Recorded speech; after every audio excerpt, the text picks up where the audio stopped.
Folks, there's nothing better than enjoying your favourite episode of Cortina City with some Eccles cakes dumped in the nectar. The last sip then for Ep43 coming right up. We're going to do the rear brakes. I promise you, on last week's episode where we'd be getting up to, you saw the axle go on there. We do a little jiggly dance to get you going. Are you all getting ready for this episode? A slow introduction today as you sip away and type away, because we're doing the live chat. The film's about to start any minute. Dunk 'em, okay, drink 'em. Then, well, you could have your coffee between your drinking session tonight if you want to try and sober up later, like in the old days when we used to go out on the ale. You'd get back to mum and dad's, tiptoeing in, make a brew or even a bacon sandwich, but it was risky with the bacon sandwiches. Smells would drift up and wake folks, and you'd get in a hell of a lot of trouble because you'd try and pretend to be sober when really you'd had about 10 pints. Right, we're going to be doing some rear brakes. We're going to be doing, what else are we doing? We're going to fit the bumper on, okay? You're in a time warp because I know it went on all right. You're actually on the roof of the car. Look, I'm going to prove there's no trick photography. Oh hell yeah. You're on the roof of Bramble, and Bramble is close. It's closer than you think. It's closer than the weather at the moment, okay? And it is hot, hot, hot. So let's roll the footage. You saw the coffee getting served, and now it's time for the film. Enough of that, otherwise it'll be another Bramble ramble. Let's get right into it. Rear drum brakes and bumpers on. I don't know what else happens in this film. There's plenty going on.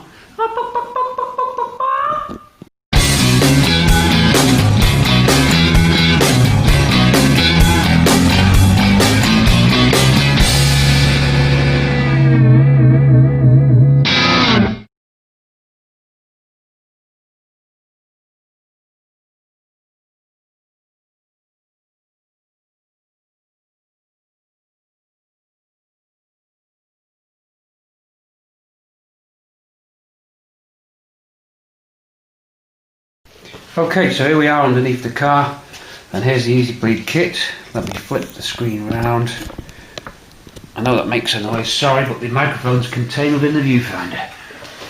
Okay, just about. Oh, hit me head on the light. Right, Easy Bleed. Yeah. Great kit from Halfords or eBay, wherever you want, but these are the best. Oh, I like them anyway. There'll be pro mechanics out there, know a better way, but I love these.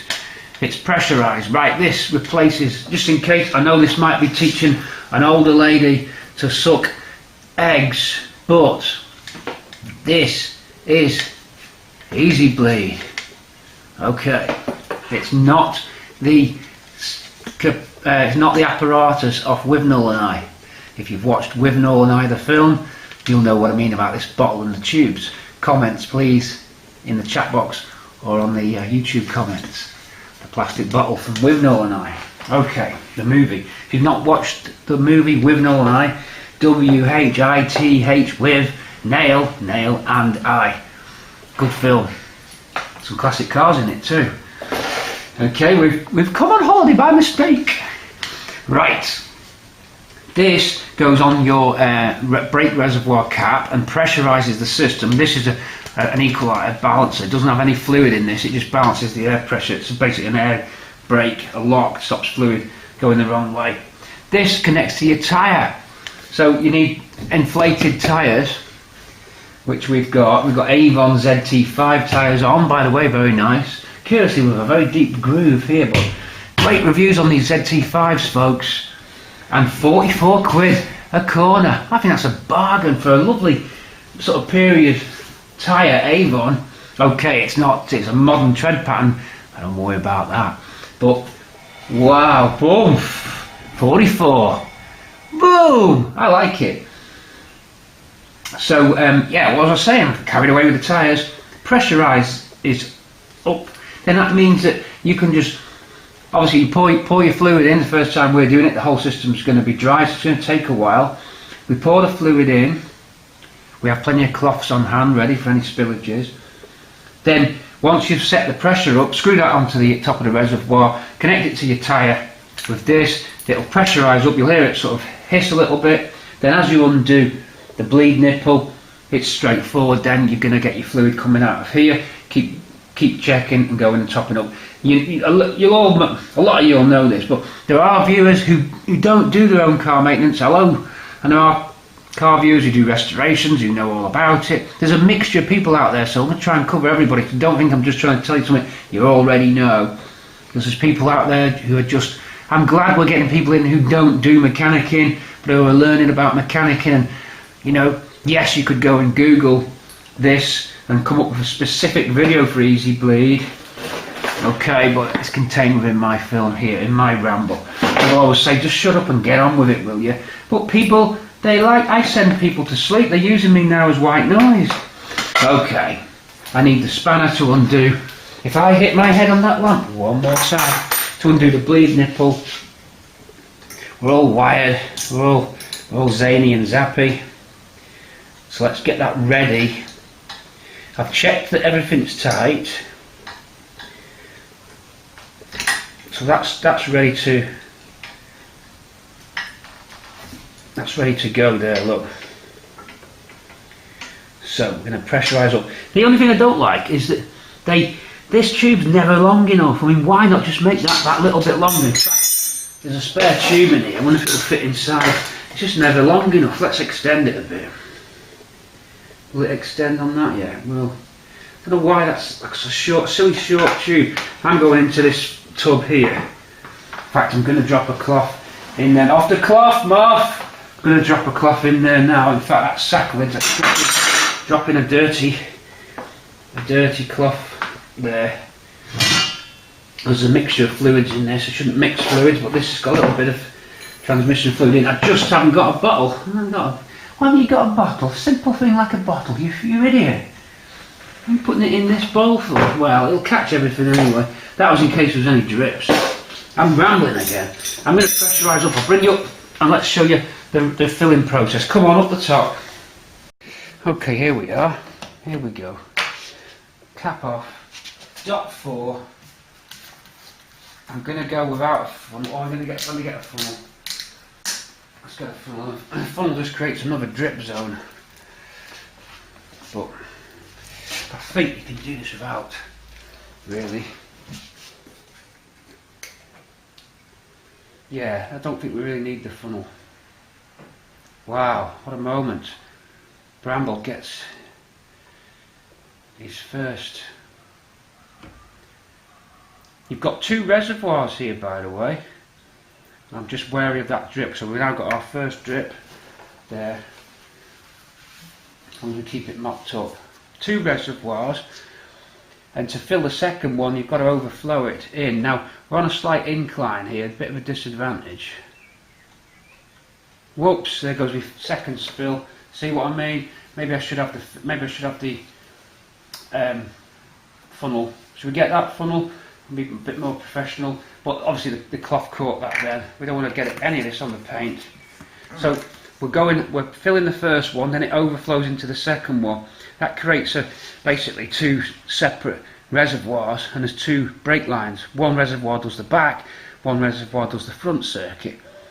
So to fill it, you've got to fill the first one, let it overflow into the second. So we're going to get them both filled up. So I'm not quite sure. Do you know what? With my memory and that, I can never remember. Oh, this one, the back one, does the front brakes, and the front one does the back. I think that's how it's wired. Okay, because most of your brake pressure comes in on this first cylinder. That's your secondary one with a smaller diameter, I believe. I'll get a funnel anyway, because you just saw that glug over, but it's caught it, don't worry, we're alright. Okay, with the reservoir full, I just had to lower the front of the car a little bit so that it would overflow into the front, because the car was quite jacked up. Because this sits back, you need to just lower the car a little bit to get it. That's on, the cap's on. So if I pressurise up, then I'll take you down to the bleed valve. Just check that both bleed valves are closed first, which they are. If they're not, we've got to check the ones at the back as well. But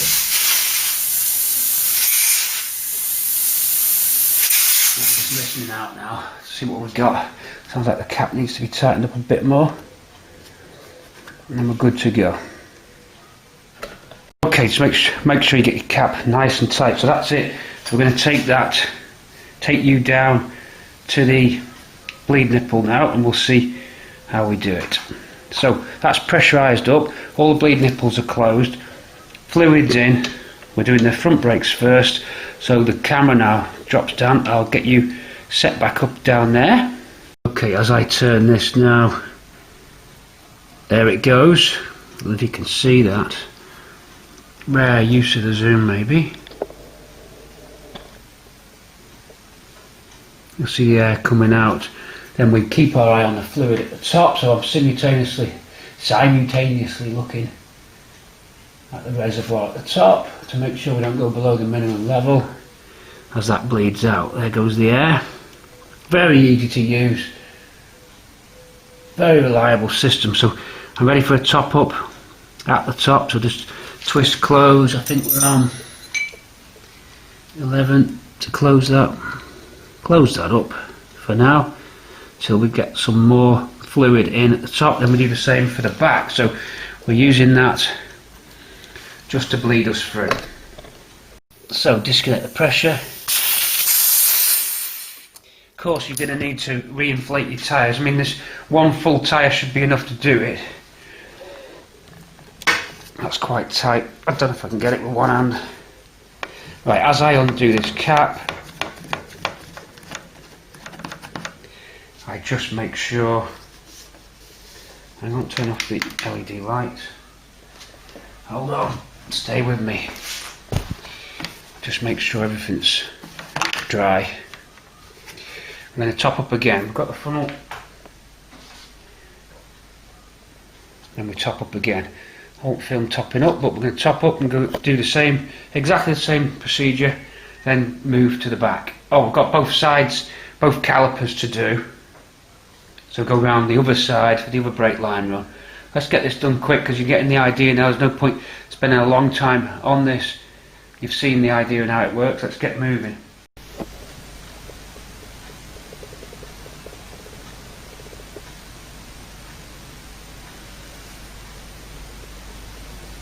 I think this one's now clean all the way through. Oh no, more air coming in. Right, we'll keep going. Okay, we're on the other side, plenty of air coming out. As you'd expect, never been bled through before, of course. No sign of leaks on any of the joins, checked at the back as well. Axle is not, because that's under pressure to the axle, nothing leaking on there. Just waiting, and then we can just keep our eye on the reservoir.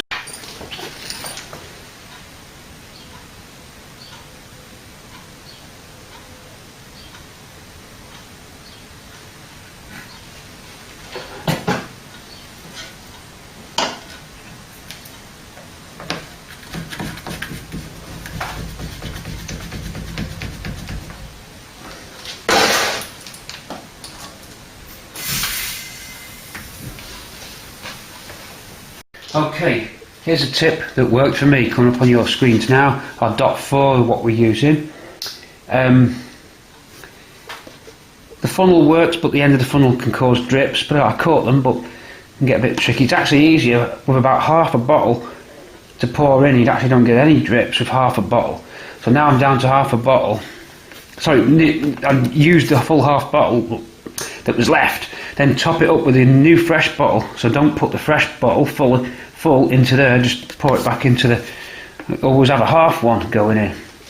Life's always half full, never half empty. Right, we're going to go and bleed the back. It's time for limbo, lad. Under we go to bleed the back. 10mm on this one, curiously. Opening the valve now, loads of air coming out, as you'd expect. Stop, and then go to the front and check, because we can't see our reservoir. So this is where you are between the jobs, but it's a 10mm bleed nipple this time. 11's at the front. That's annoying. So yeah, that's it really. Just we may run out of tyre pressure. I don't know. We've been on it a while. but the compressor's ready to reinflate that tyre. So we are bled through, no leaks. We should feel a solid pedal shortly. Okay, this is probably the last run we need to do on this. We're topped up at the front. Open the valve. This looks like it's clear. It's coming out clear. So we're done there. No more air bubbles in that. A complete clear run. Close that up. We are done. Just do a final top up on the reservoir and you're good to go. We want to make sure when I press the brakes now, just to see if it's gone solid, it's going to open up the brake shoe pistons.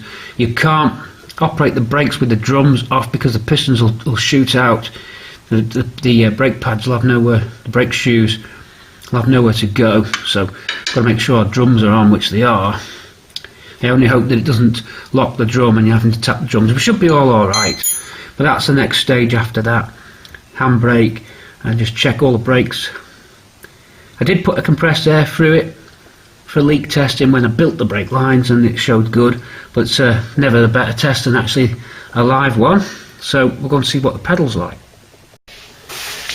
Okay, now that the brake bleeding operation's done, it's important to get rid of all the waste oils at the recycling depot. We destroy these old cloths. Everything's got to go.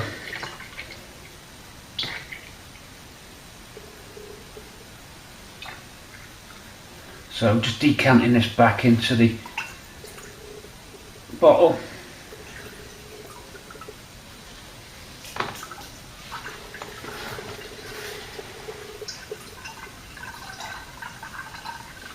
Okay. Got that into there. This is all waste oil. I just use the rougher cloths. And then that's marked up waste. Then get these out of the way.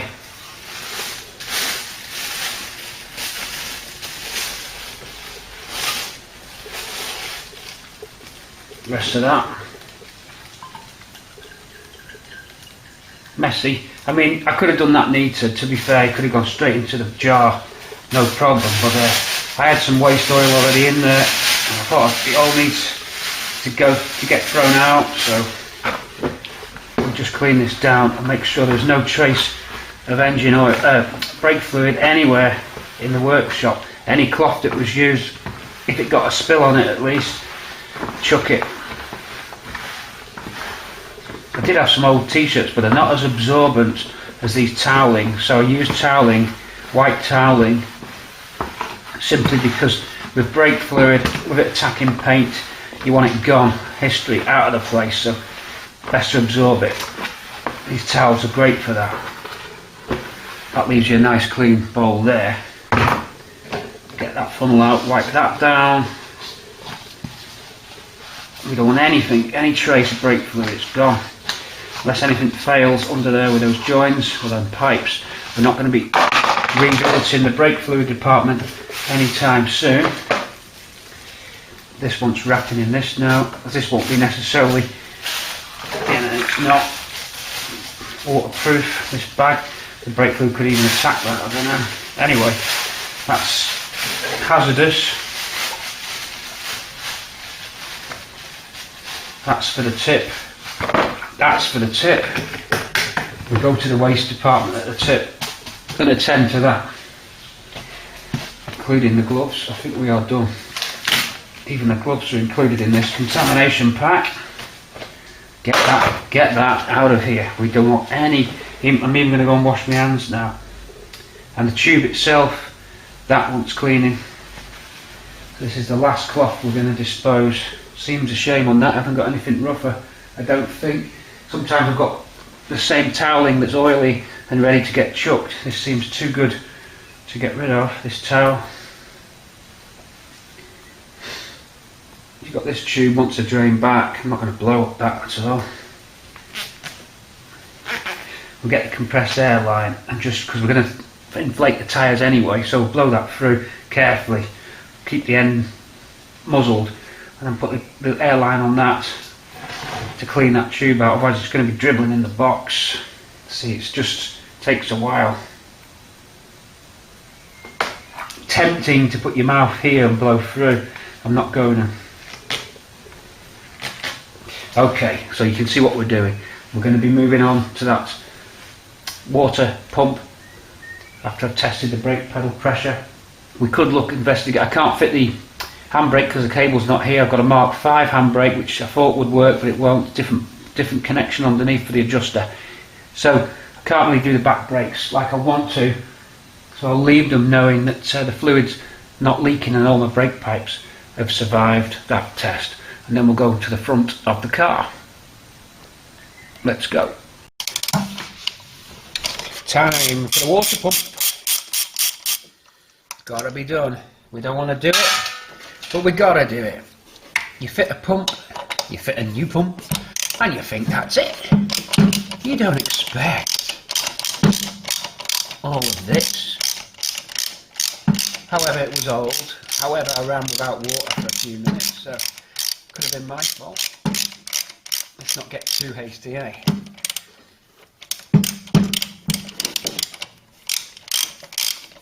Okay, no problem. We'll do it for you. Obviously, I'll redo the tension on the alternator. Take that off.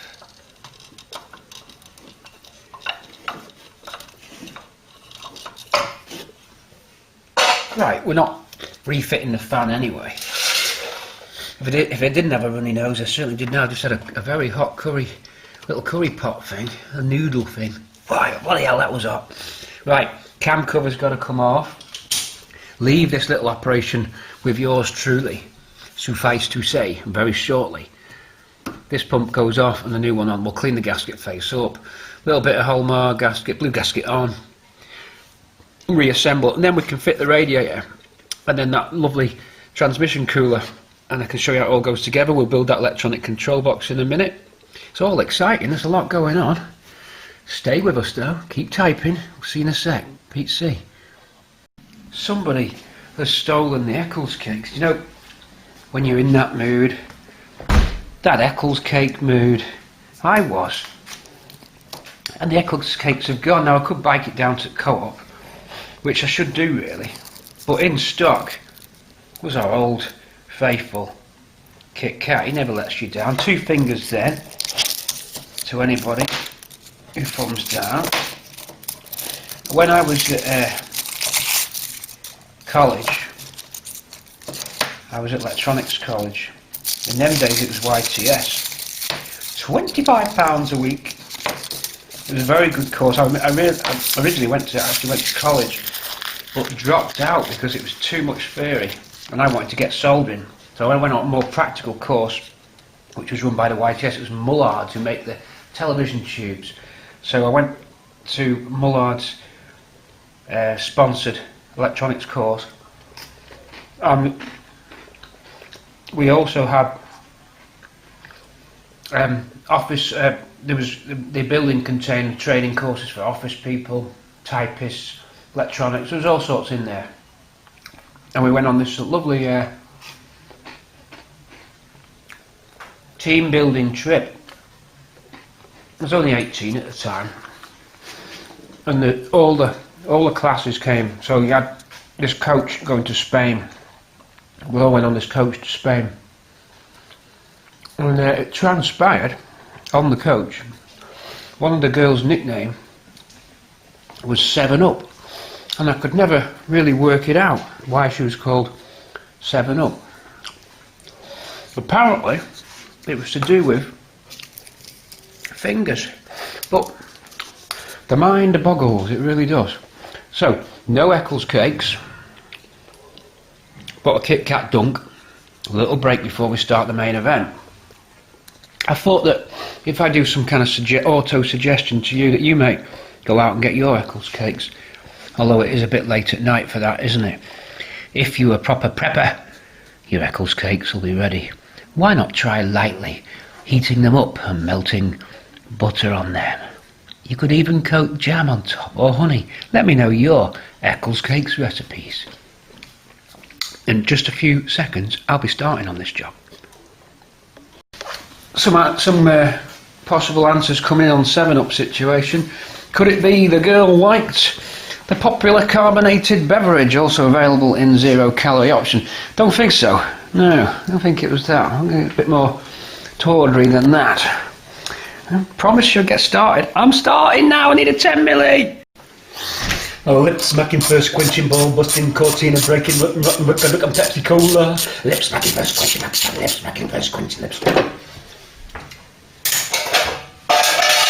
Whoops! Somebody knocking at the door, somebody ringing the bell. Just do me a favour, open the door and let him in. Somebody's knocking at the door, somebody ringing the bell.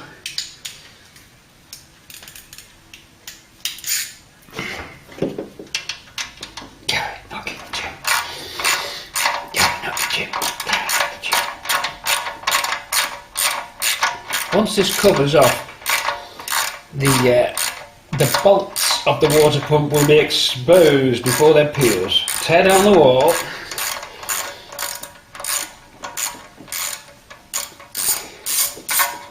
Announced today that the container ship lost and the Falklands conflict will be built in Japan. A spokesman for the government said there was nothing else they could do. A certain technique for taking your cam cover off without causing scratches. Up and away in your beautiful balloon. Just that way, then up, then that way, then up, and then that way, and that's how you get them without scratching them. Okay, pump next. Just down there. All this because the lady loves Mk3. All this because the pump failed. Little bearing at the top. We could always have a little look and see why that went wrong.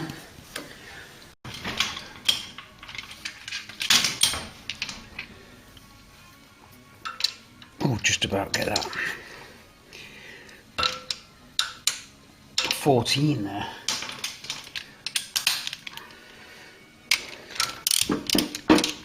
Yeah.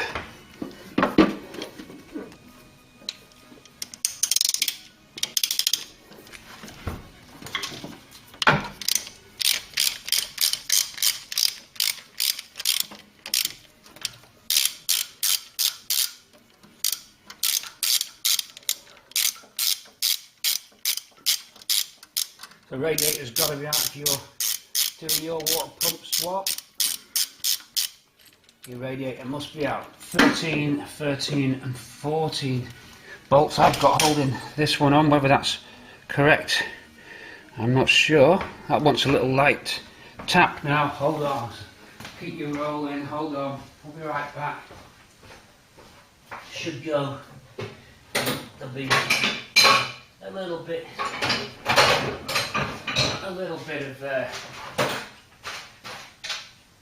gasket on the face that we'll have to clean off. I'm back. Oh, you could hear me when I went up there. God, you are patient, aren't you? Okay, thanks for the patience. That's all you do. Withdraw. I'll take that pipe off separately. Rust already forming, wow. Obviously we haven't got any inhibitor in there at the moment. Wow, this show goes to show. Wow, that jacket was like bang on clean, you know. Wow, that's incredible. Already, look at that. Who'd have thought it? Make sure we get our inhibitors in there. Pronto. I never thought that would have happened. Wow. Just goes to show. That's like 0 miles. Let's get the 50-50 mix of blue coal or whatever we're using, the blue stuff, in quick. Okay. Okay, new pump there. I always just grease up the copper slip, the ends, and the tubes go on easier and come off easier. So do that, get that tube on, we'll line that up. Time, gentlemen, please. Okay, pump is on. Time for the pulley and the pulley securing plate, and that is it. Never too late for a securing plate. In we go. Touch and tough from Paul, doing us proud. This plate just keeps the pulley central. If you're running without, oh, hey, Woody Woodpecker time. If you're running without a fan, a manual fan, a factory fan, all that remains to do is line up the screw. Blue screw.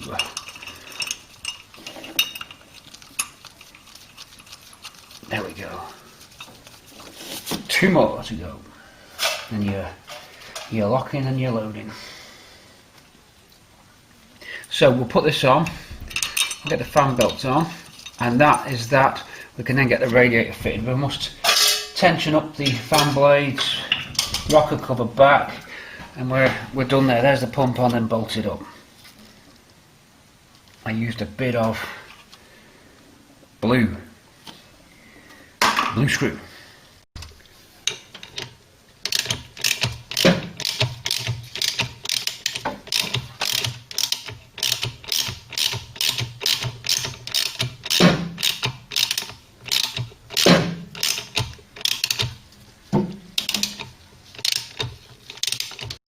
We must not forget to fit the foam strips, the anti-rattle foam strips on the back of this cam guard cover.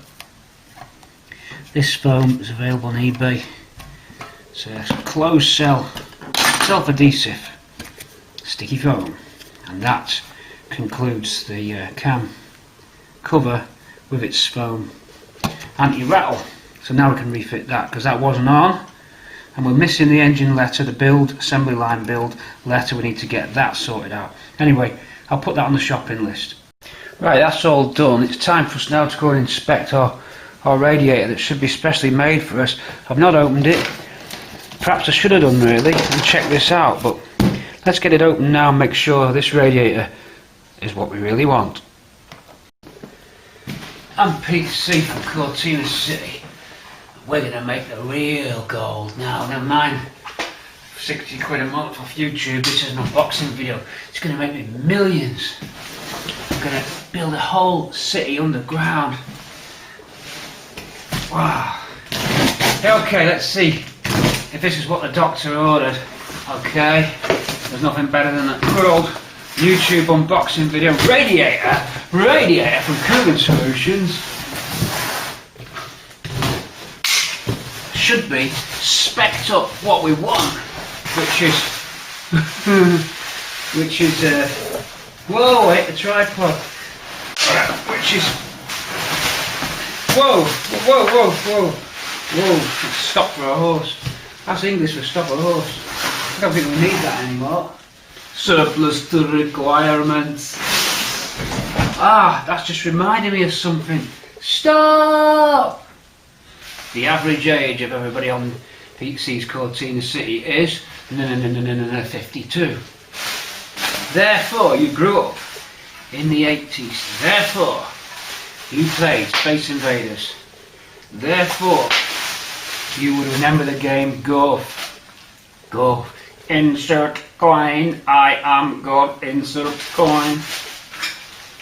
Yeah, correct. I don't know what the filler cap's doing over there though. Should be in the middle.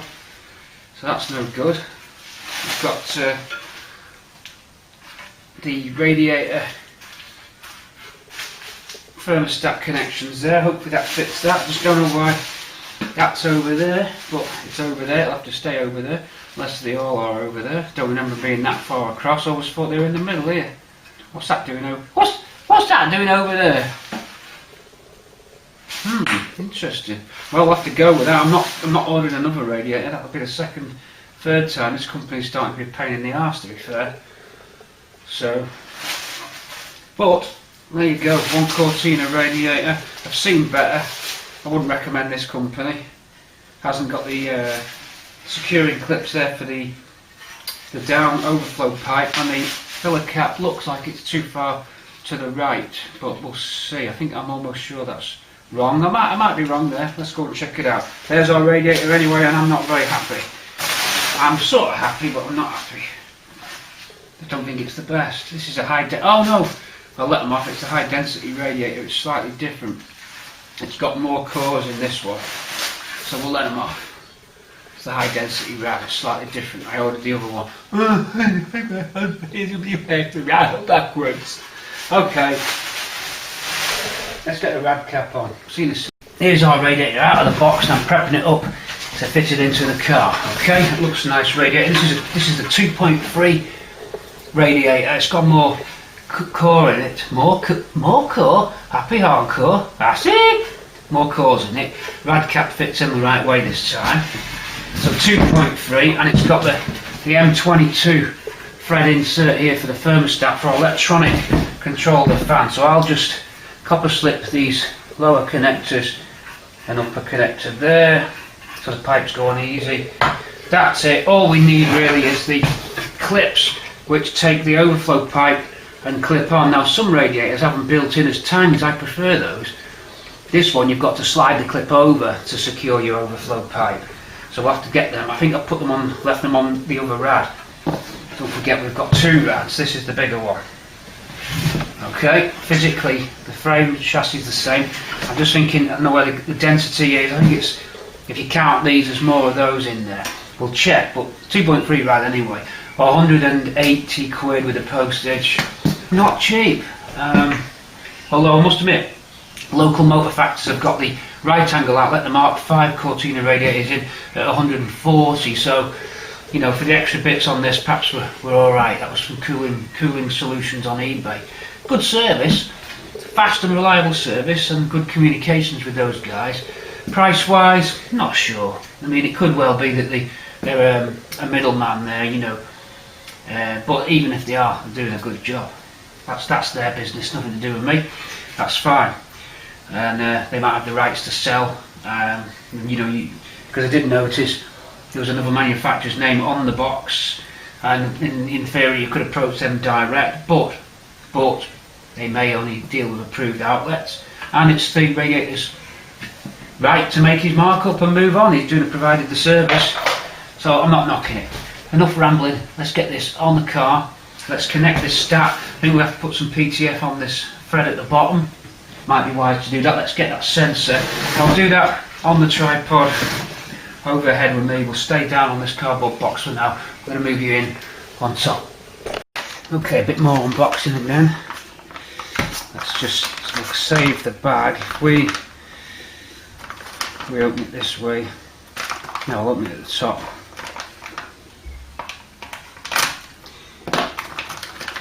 Reuse that bag for something. Oh, it's got a gasket and a fitting kit, some instructions which, okay, we won't really need those. Here it is then, Revatech and Burton's, adjustable there, and then in we go. Hopefully they've done this right. Yes, they have.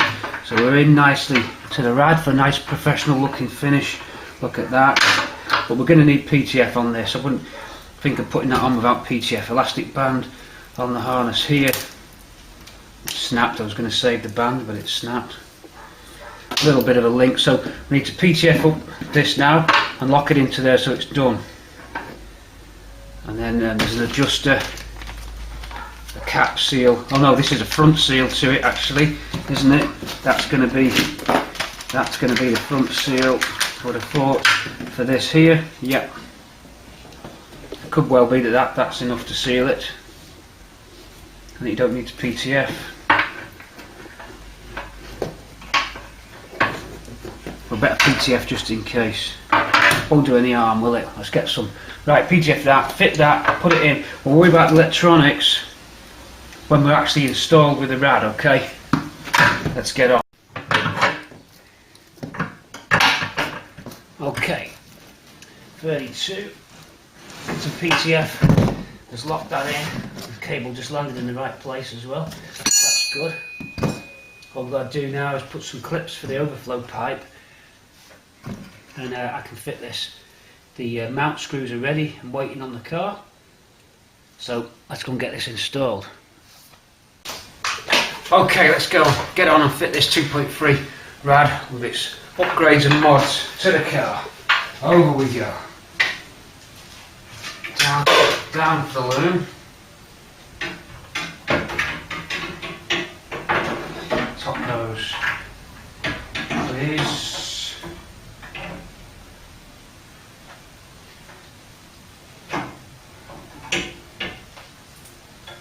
Let's get a fixing, get us safe and secure.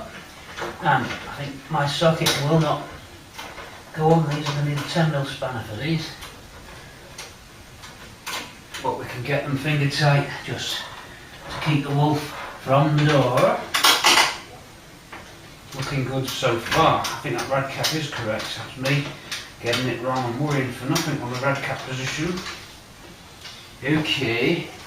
Don't you think my long reach 10mm too long? One go. Small. This time is the order of the day. Small is the order of the day this time.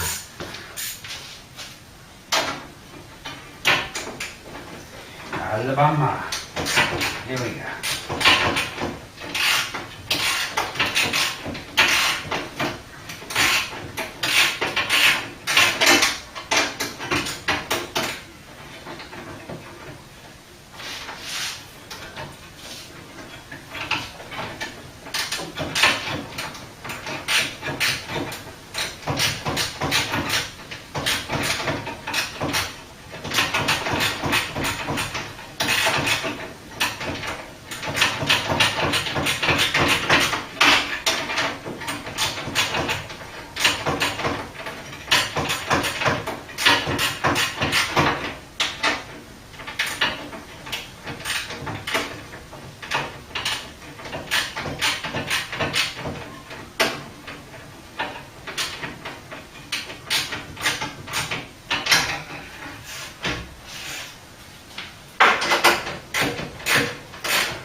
Okay.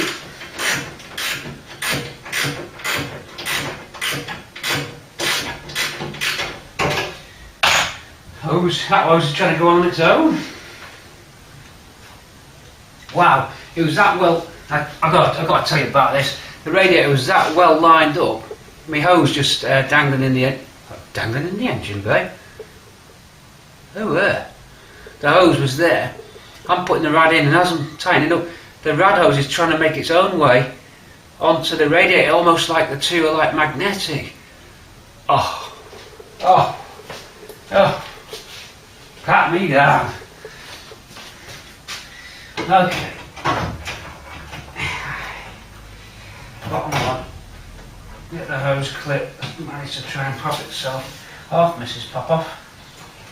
Don't sneeze, Mrs. Pop-Off. Don't sneeze. Whoa! Okay, overhead we go.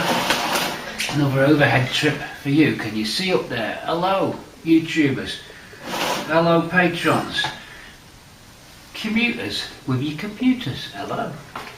Now then, these two brackets came with the Revatech fan kit from Burton's, okay? Boom. Boom. These came with it. The Revatech fan kit then. So, the brackets were originally silver. I've had them powder coated. Yes, conduct heat away better if they're silver, but they're not touching any heat, so purists, be quiet. Right, we bolt on the heads of the bolts from the back, wiring cable at the bottom, so through, and then on. Nuts facing this way so they don't hit the radiator. Just nippy those up.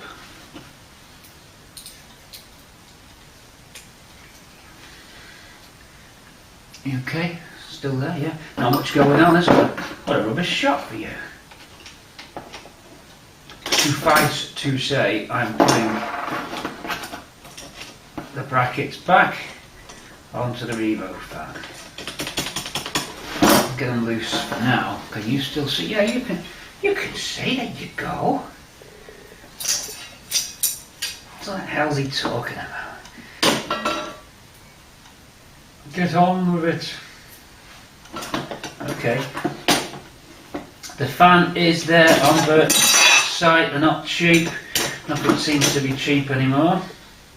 And I tell you what, guys, girls, folks, I don't like the look of the relay that come with this either. You know, I've got a thing about poor quality relays. Well, it looks to me, it's in the engine bay now, it's in the car now, but it looks to me like another Chinatown relay.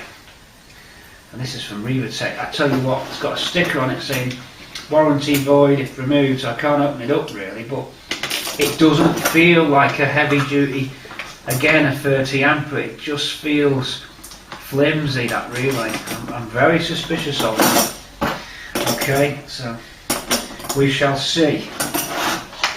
Locking this back on now, Allen key, to get the result that we want. Round the mulberry bush we go. Okay, simply a case of doing this all the way round. And a big shout out to Henry Kenilworth, because he asked about those trims for the back window. Henry's gone and found us some. What a man. He's on the Mk3 Owners Club. If you're not joined, join. And if you've got a Mk3, that is. And he's on there, and he's always doing interesting stuff, is our Henry. Clever guy. He does some good stuff. He gets some good stuff done for that club. More than I do. Henry, we love you for it. You're doing good. Right, let's get these on.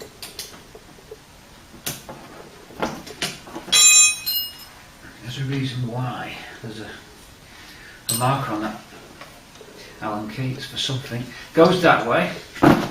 Here's the loo. Now we need a plug for that. Do they give us the plug? Hopefully they give us a kit. Yes, here it is. So they're giving us the plug. Let's open it up and have a look at that. Checking that you're still rolling. You'll occasionally see me glance up at the screen. That's to check things are good. Okay, so it's a build our own plug, so we're soldering irons out, but the iron's got to come out. The iron's got to come out anyway, because we're building that controller. That controller I told you about for the semaphore indicator on the dashboard. Okay, so we've got to build that. It needs to go in a little box. I haven't got any project boxes, so I don't know how I'm going to mount that. That could be interesting. We're going to have to find a way. These connectors are for this, so really I can do that in the car. Put that there. So this wants to go in.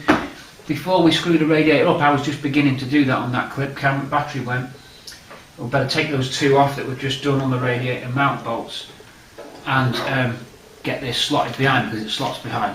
I'll take you across so you can see how the Burton blower kit works, because you may well be doing this. This could be an upgrade for you on your Cortinas. Okay, let's have a look. Right, so here you are, square on, with the door open, so you're going to hear the environment outside. This has got to go in here and slot behind, so we need to put it in before the radiator offers up really, although we could slot it. It may well go. Let's give it a try. So we're going to undo this top one and slot that in. Let's see if we can do that. 10mm required, 10mm coming up.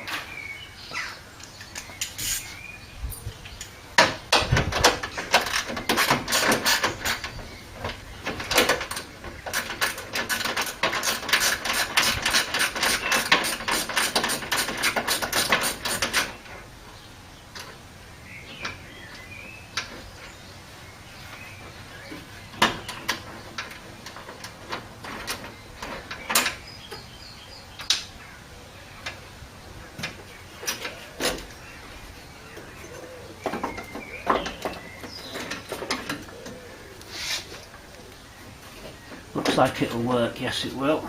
Okay, we can do it. We can do it, folks.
Okay, should be able to slot it back. Yep, that idea does work, so we can go in, line it all up.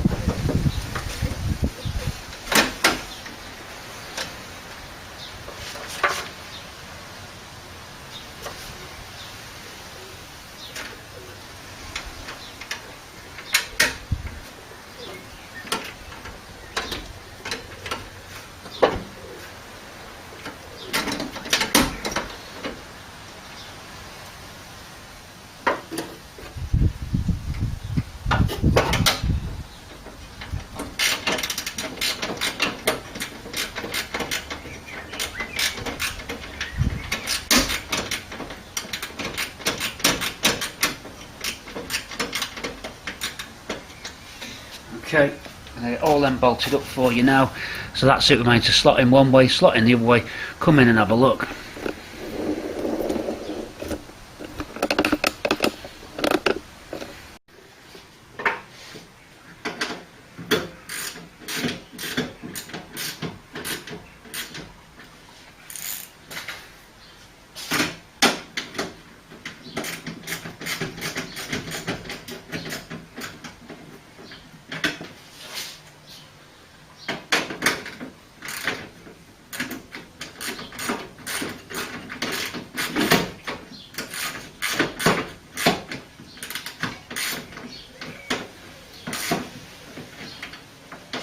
Fits very nicely.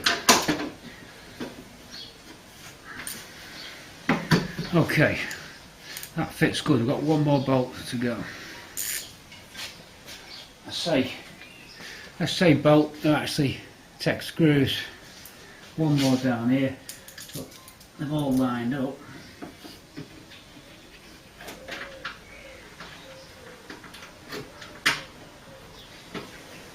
I might go underneath for that one.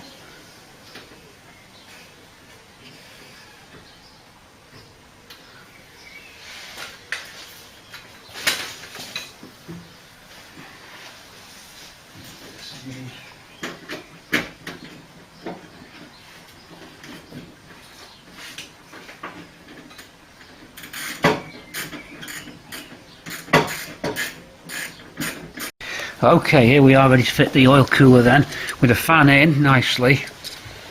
We slot this oil cooler coming in to the left, in it goes, and it's got the bracket fixing points there and here, if you look, locking on there, then securing tabs for extra relays.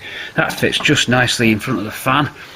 These pipes need now cutting just to suit them fittings, and everything lines up very neatly indeed. Wow, that is very nice. Very neat, very compact, and it should let the air flow through okay. That is it. I don't think you could get the next size fan in there. I don't think it fits. So, I mean, really, I suppose the blade size on that should be one more up, but I don't, if I recall rightly, there's two sizes, and this, I had to send the other one back en route because it didn't fit. This one just goes in Should be okay. I've never had a problem on Ruby keeping temperature. So we're on there. We've got some wiring to do, of course. We've got some pipes to cut down. Let's get on, let's do it. These relays then fit to the bracket. The horn can go back in to there, and we're good to go.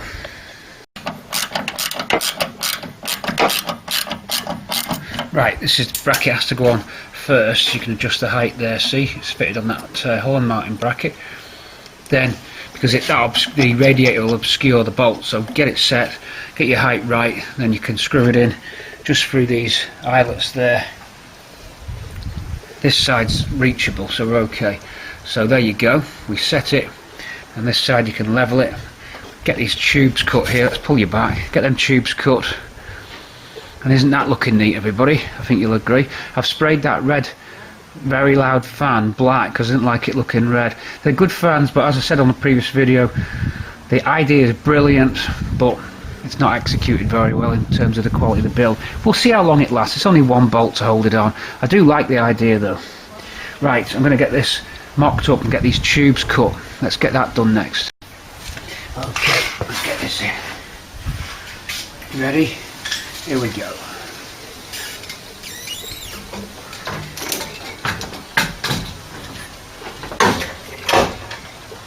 Cooler pipes.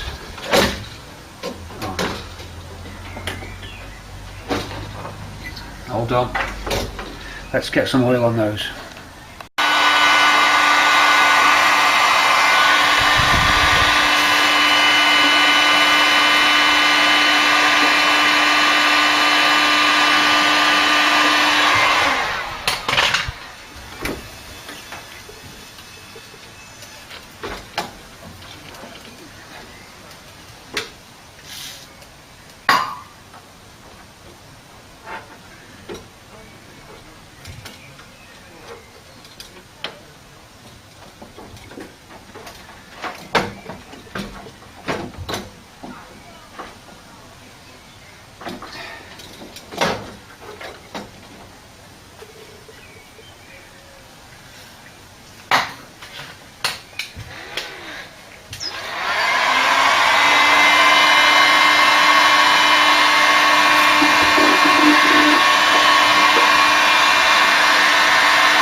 Okay, so to concentrate a little bit there. Whoops, evidently not hard enough then. Just to get these in. So just screwing up into that bracket we made. Going nicely. Nice and level. One more to go. Just about get it. Patience is what's required. There we go, we're in. I'll push the cool pipes on a bit more. Right, you got a bolt here sets our level. That's probably too long. That's probably alright actually.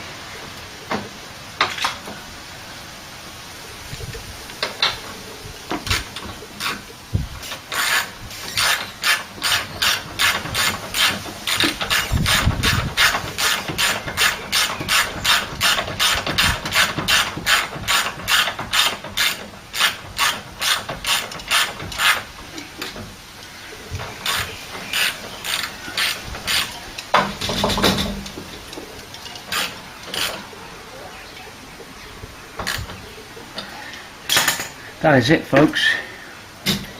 Nice. Now you can hear that rattling. It's got little beads inside there. I don't quite know what they're for. Write in, tell me about coolers. There's little things that are rattling around inside as you shake it. Sound like little ball bearings or something. So there'll be a reason for those. I'm not sure what they are, but there's something contained within that. As you tip it up end and up end, they roll about. Something's going on. There'll be some kind of tech thing. Push these pipes on a little bit more there, and we're ready. Got the jubilees on. One's wandered off down the line. I'll bring it back up. You can see the clearances and how it works. I'll take you in a sec, a bit more closer, a bit closer. Come on, a bit more closer now. I'll get the door shut. It's windy. Okay, a little bit of soldering, a little bit of jigging, and we're built and ready to go. I just need a bulb holder now for the relay. That's the load that holds the semaphore down in low current mode. Could use a resistor, but these bulbs seem to work very nicely. I know it's a bit unorthodox, but they work. So we've built this unit up.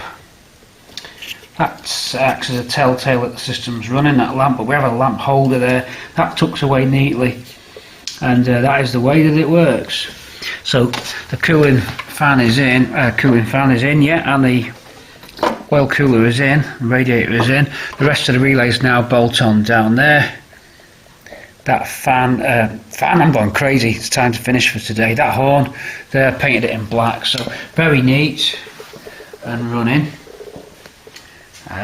The control relay for the actual fans just on the inside there, and that is it.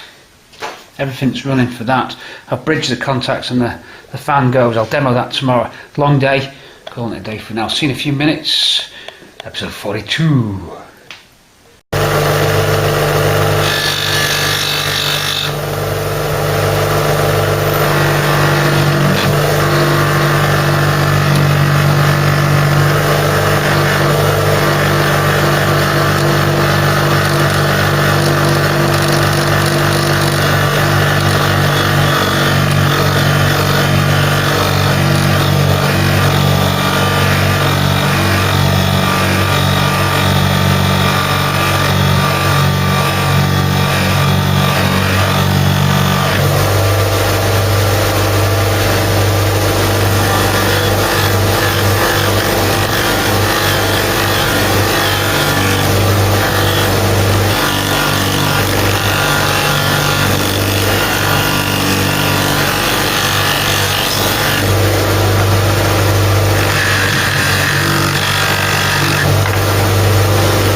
Wow, with the wheel and the polishing complete, the polishing wheel complete, it's now time to start clipping these onto the car. I like to spray these liberally with some spray grease before snap them onto the car. So I've got two on already. This top one goes on first, and then that one there, then this one up on that side. So we're doing the driver's door. So my spray Libium grease is just here. I just go like this, it's easy. Whoa!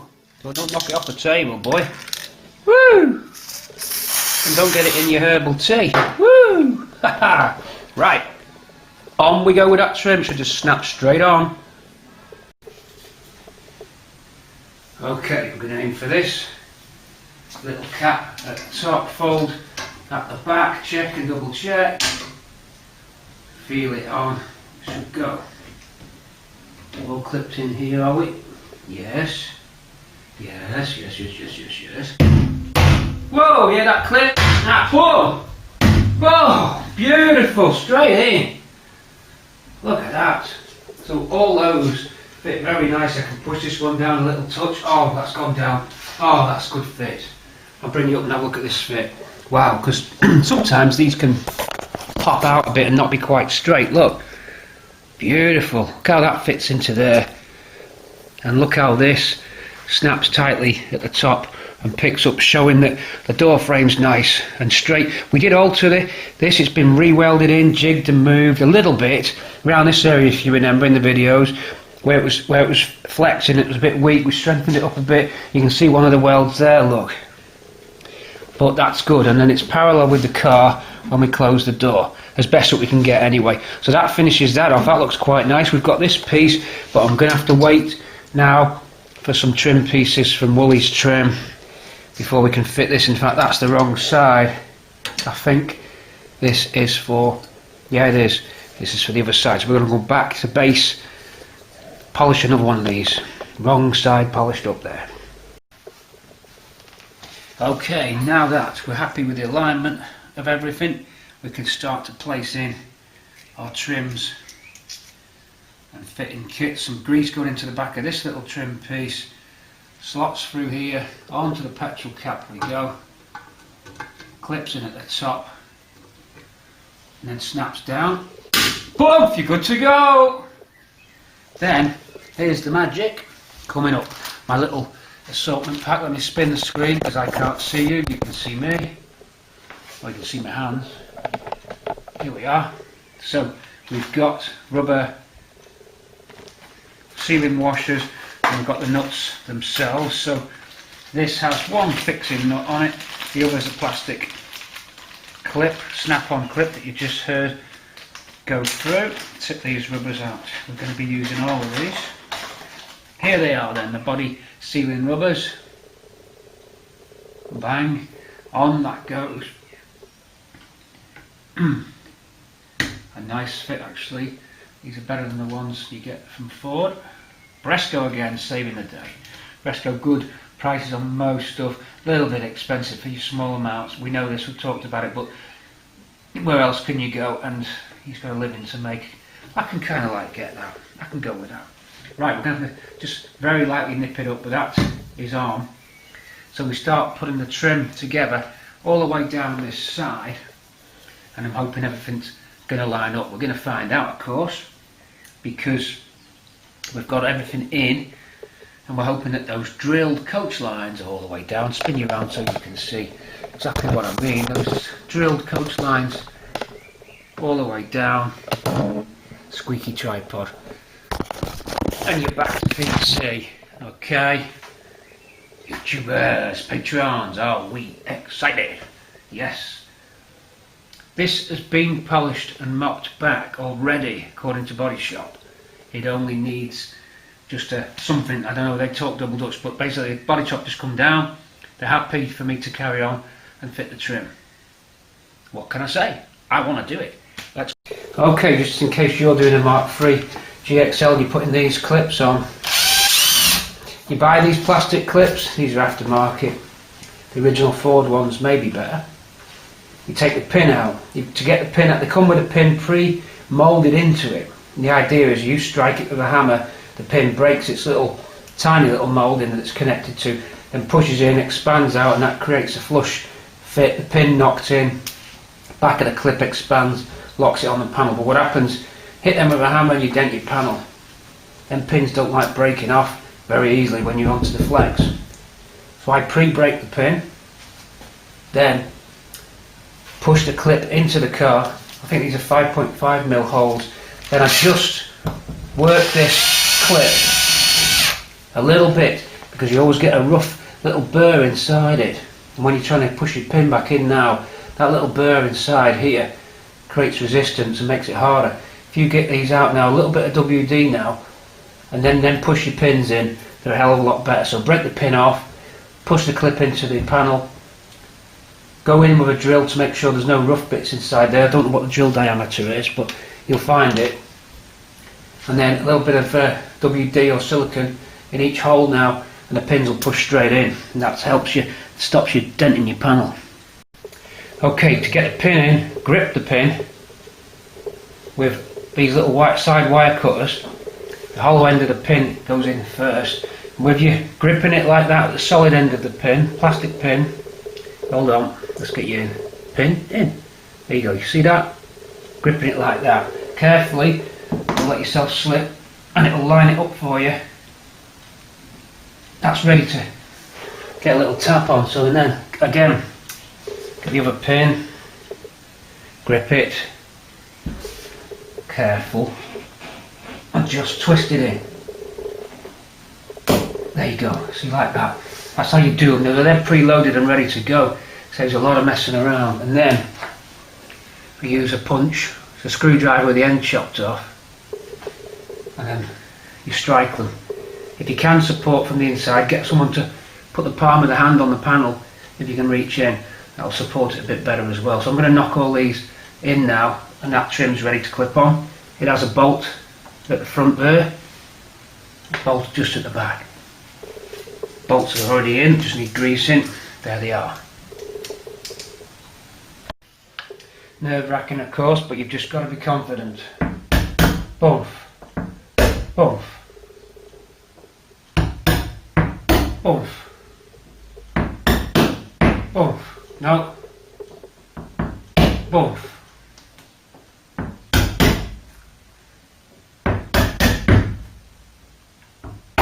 Very nerve-wracking, but if you prep them, they'll go.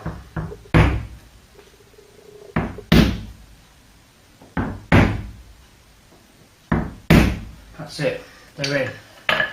So the size of the drill, this is quite important if you're going to do this.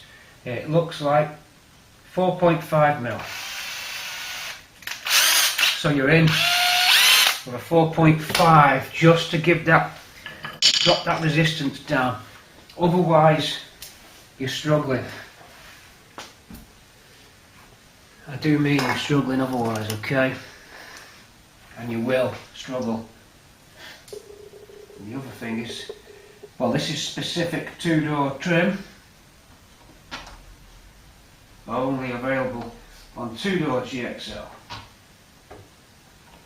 And we are lining up, getting ready to go on. Can you still see there? Yes, you can. You've got a fine view. Hook over the top. First bit of trim for our car goes on. Push down. And let's get these clips in. Where are we? Easy to forget where they are. There's one. Poof. See that? I should have tried to recall where the clips were, and I didn't. Why didn't I?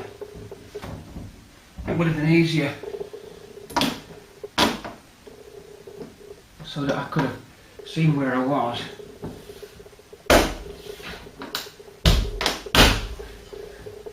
Always nerve-wracking, but in the end you get there. Up that end we go, and then we can tighten these up when we get the clearance on the door. Clearance on the filler cap is good. And that is that. Once tightening up, our first piece of trim, well, filler cap was one piece, wasn't it, folks? So we go like that along the rest of the car now. No need to really show you much more about doing that.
sill gap's perfect.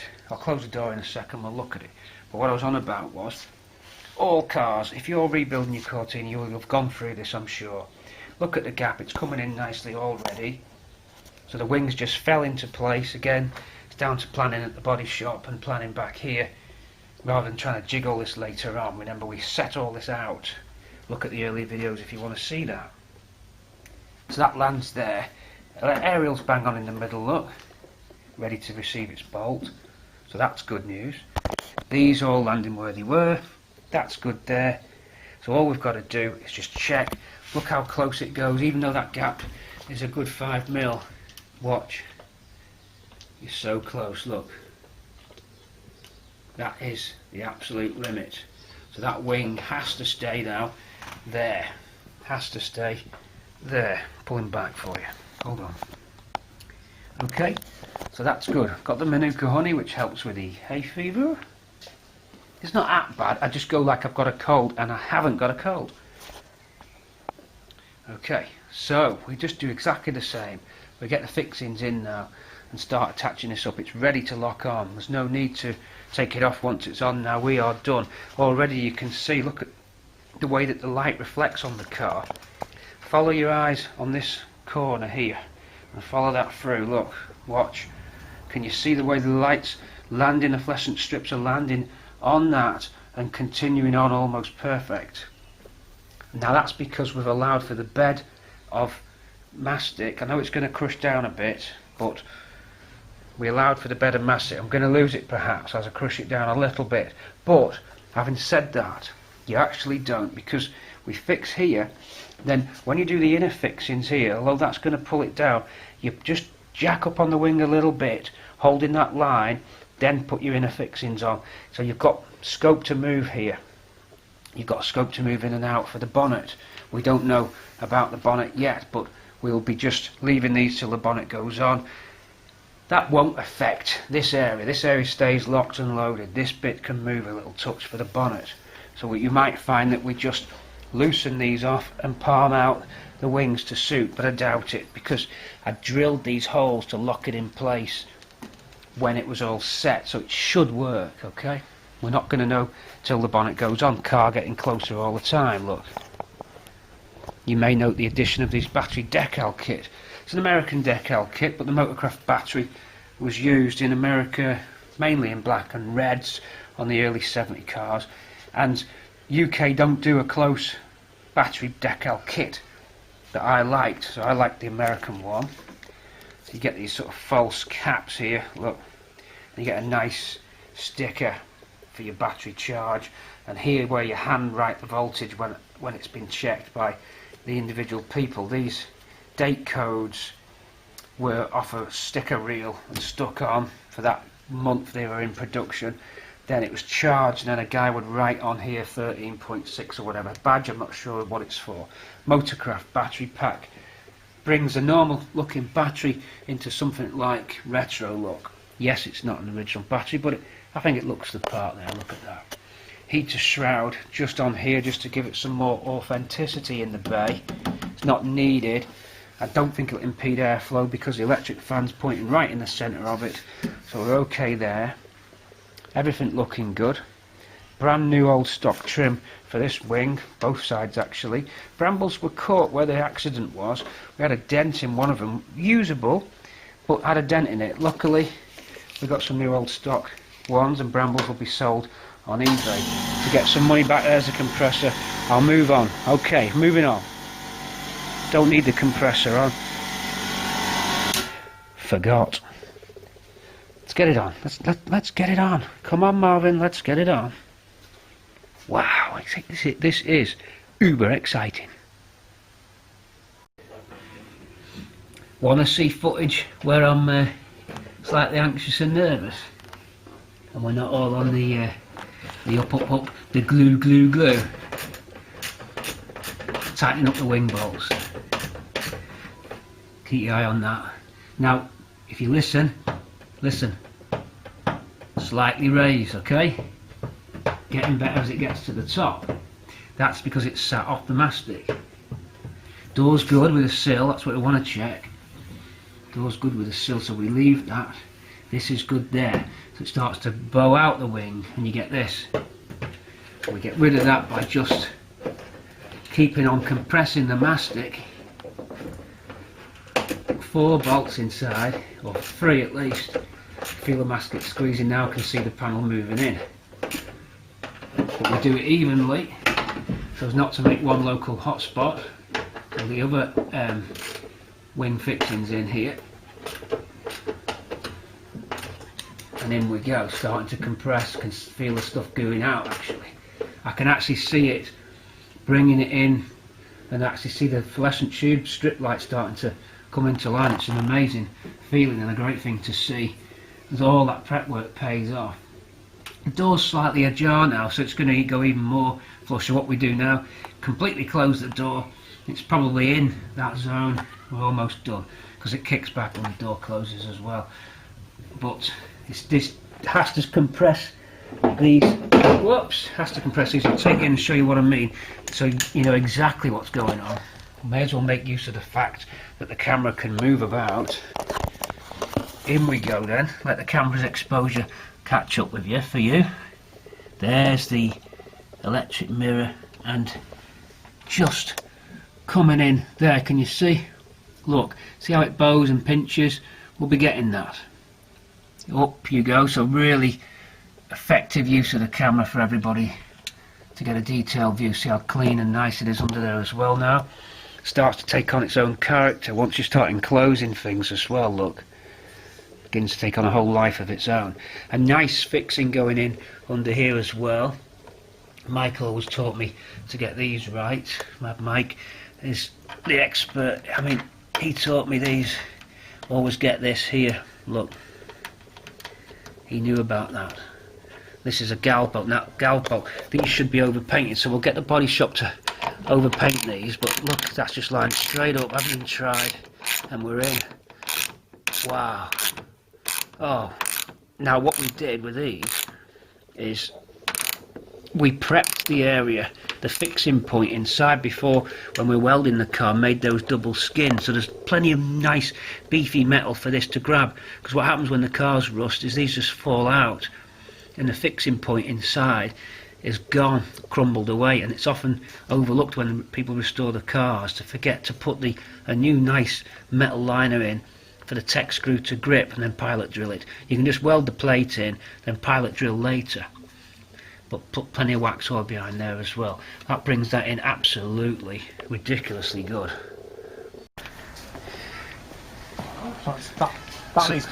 That needs chopping up so that I can get chopping up so I can get the skip in and get rid of the rubbish. The transit's getting chopped. No, one day. You could cut right the way down here, wafer thin, right down there, and it makes some good wall art. The back end, Sweeney wall art. Yeah. Because you get a real thin slice cut there. Yeah. Make a frame. You got yourself some Sweeney. Hey up, phone call. This could be Alan now. It might be in here. Maybe. Have we, Dave? Puppy! Puppy! We're down at yard, Dave. Oh right, sorry, I didn't know you were in the WC. Right, we'll get some water. How's the cake situation? Cake situation? There's got to be something. Bakewell, flapjack. I've heard from the lads there isn't anything. That's what I've been told. Oh, well, it is, but it's not. Off. Is it? What is it? Is it alive? They're tired looking after lattice. Jeez, that looks like it's been run over with a steamroller. They're tired looking after lattice. No good. Well, you know, if we were starving, perhaps it's just not quite as refreshing. We need some Eccles cakes. That's what we need. We need some Eccles cakes, Poppy. Let's go round the yard and have a look round. Down at yard.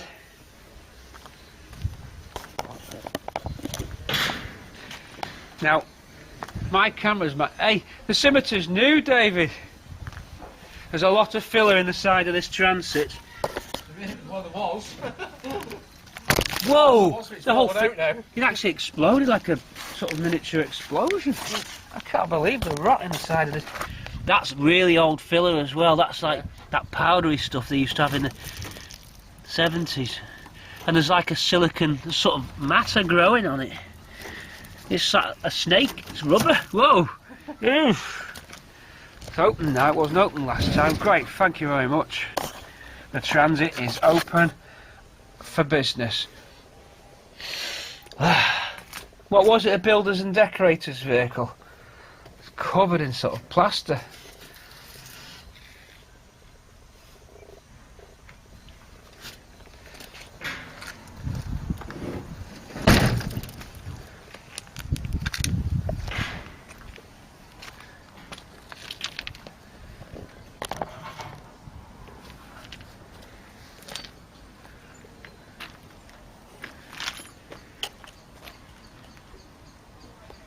Scimitars always seem to have a hard lot in life. Don't know why, considering that they don't rust. Dave, there's a T-shifter here. There's a Cortina T-shifter here.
Wow, what a cross-country trip. We were booting it there, weren't we? Okay, and this is what we were carrying. Let's unravel. So what a day out, a bit of another potpourri day out, a bit of a mixture. Some hard driving for you, hard driving fans. And there we have our prop shaft, £150 from North West Prop Shafts. Beautiful. Let's just hope we got the measurements right, and we're ready to fit to the car. Beautiful. Beautiful, there you go.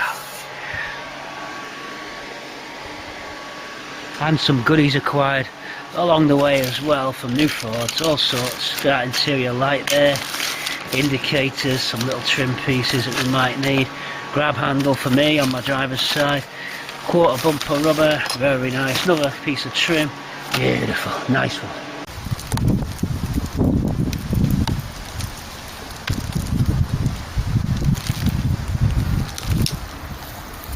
Guys, girls, YouTubers, Patreons, I told you the storm was coming. It's turned into winter. It's the end of June. But don't you worry about that. We're locked down and safe. Nice. And we shouldn't have to be warm, but we are warm. Outside is cold. But a bonnet went on. Oh yes, Tiswas came down.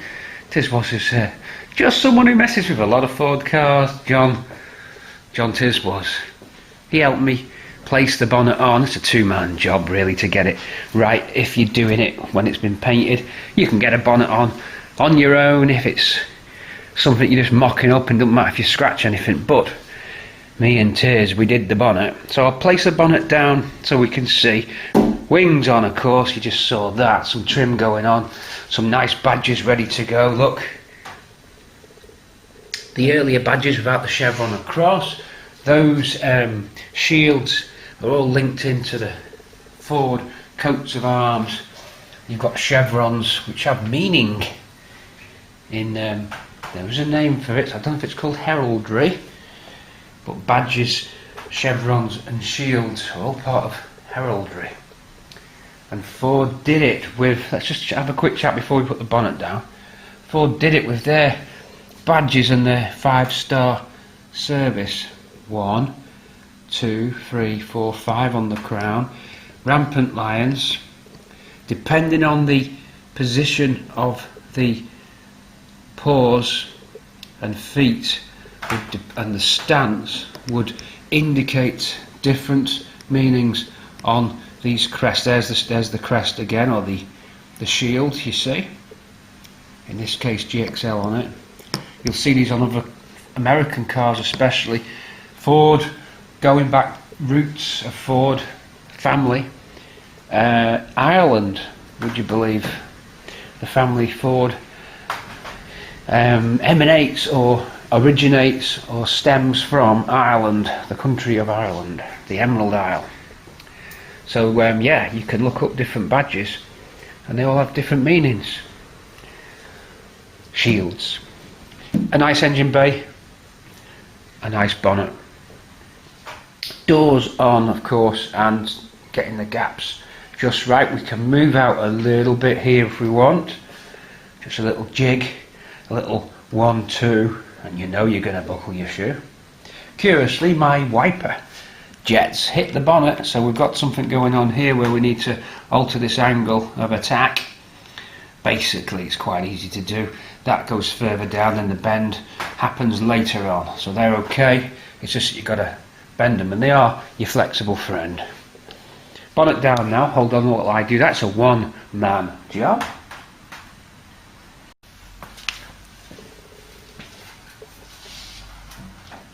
Okay.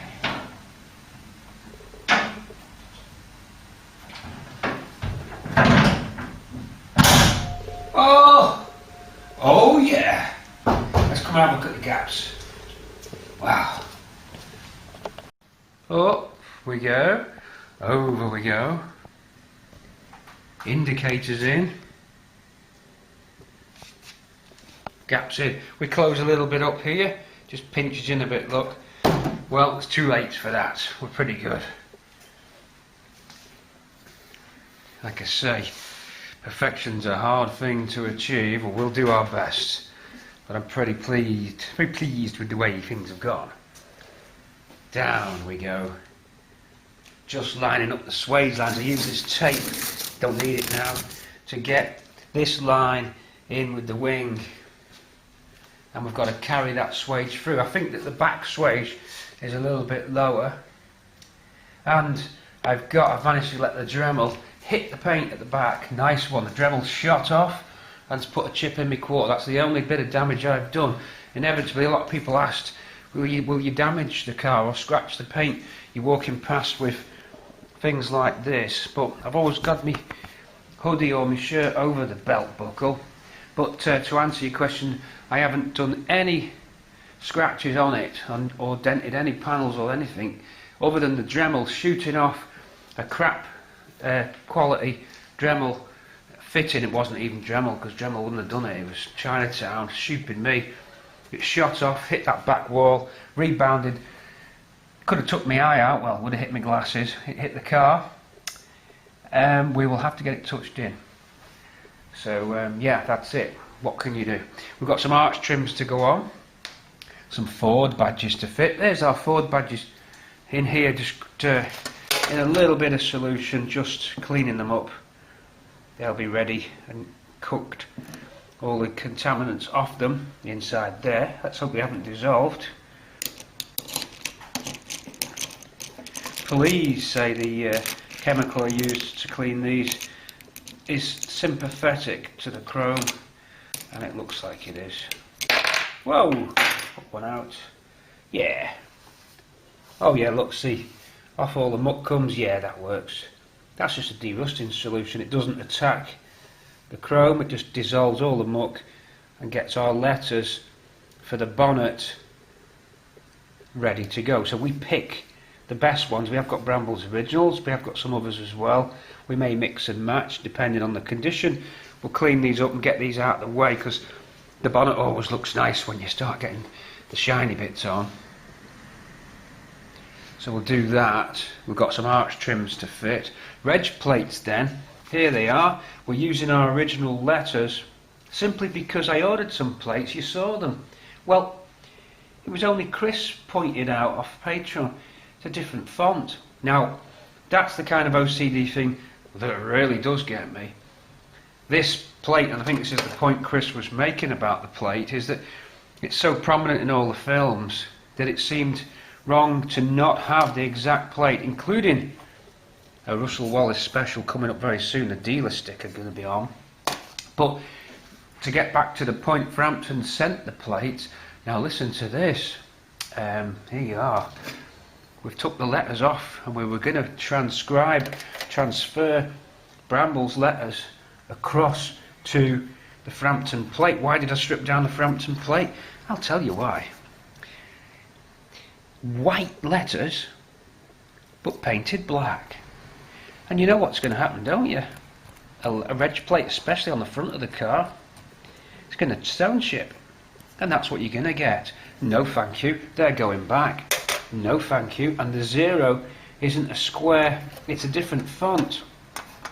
So I thought I could put these letters onto that. But almost worked. Almost worked, folks. But not quite. Example on the 0, yes, no problem, we go across. Wherever it fits, I think it's there. But the K does not work, leaves a hole because the K letter, different than this K letter, or that K letter, whatever the one they supplied. So I can't do it, I need a new piece of aluminium. I'm going to ask Framptons if they'll donate me, and I'm going to tell them what's happened. I mean, the quality of the plates themselves was good. Let's have a look at the back one, because we don't want to criticise if it's not worthy, or if it's not justified. On the face of it, that looks good. But look.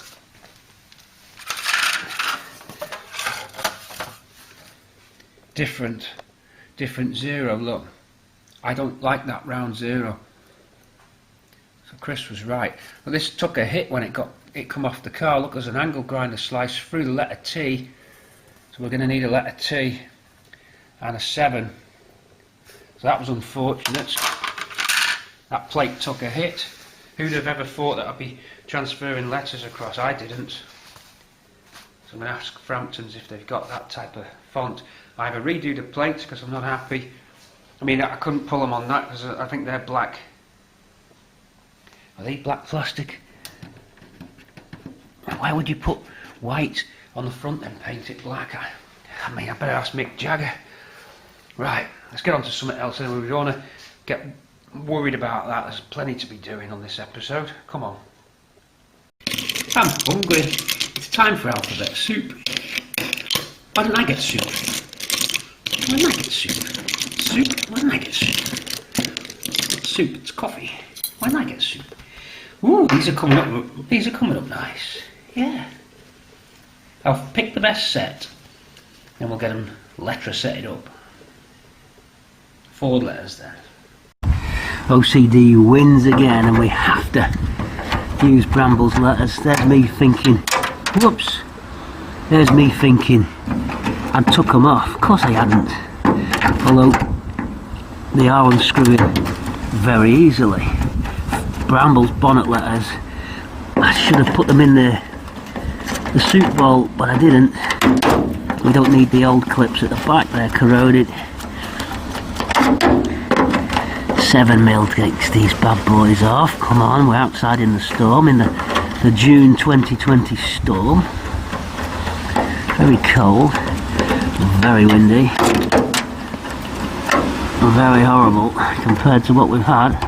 Let's take these off and bring them inside and have a look. Come on, because everyone's going to say, well, did you not look at Bramble's letters?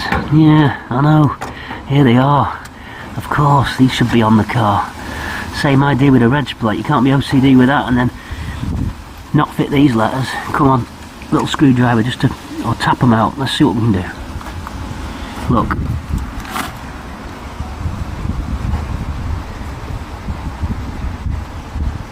Well, here they are, Bramble's bonnet letters. We'll just leave them for a bit. We'll jump onto something else while they cook, gently. Bumper, ST Chrome do the bumper. Down we go for the bumper.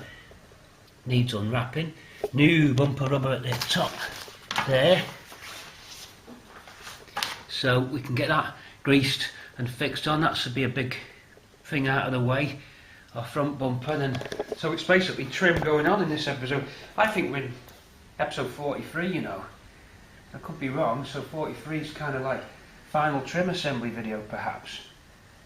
Anyway, we've got the letters in the soup and we're going to get the bumper where it should be, which is dressed and ready to go. Bumper underriders, little fixing kit, nuts and bolts, all the things you need, grease and wax oil, to get this bumper ready to fit on the front. Should go on. I have mocked up the bumper again when the car was done. So we'll see how we get on with that. I'll set you on the tripod as we go for this. It should be a nice finish. It's looking good. Yeah. Yeah. Okay, Bramble's letters then. Ready to rock. All lined up. We just push these in. Through we go. Wobble them in. And then we've got some fixing screws to go on at the back.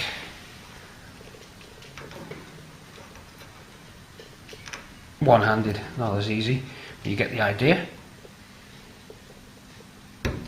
And then those 7mm little rubber cupped metal, but with a rubber cup sort of trim fixing bolt, goes back again from Resto new.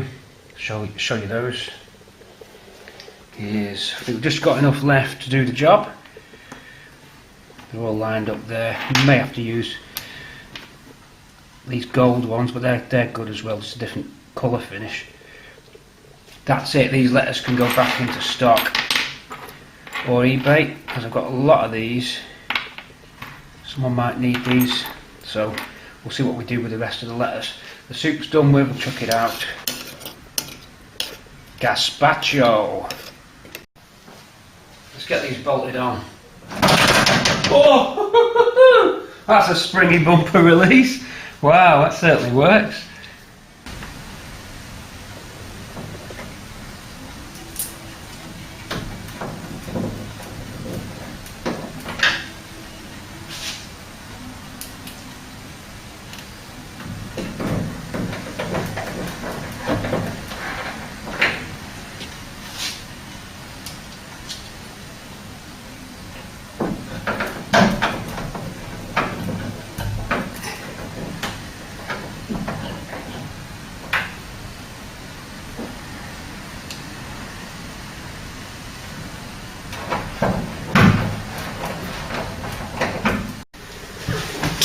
Okay, a very nice shield badge going on. Let's rock it in.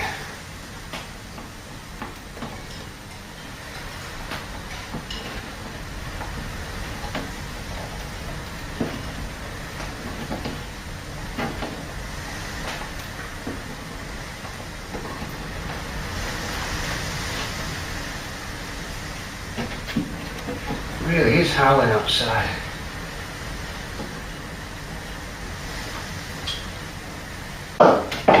Right, I'm going to need a shorter. That little socket, that screw I won't go in. We'll get one.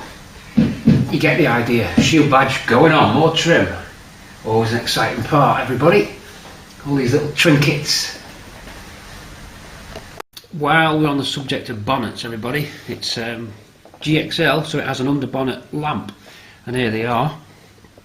Two types, early and later. Now then, two types of switches. When you open your bonnet, it has a tilt operating switch built into the holder itself.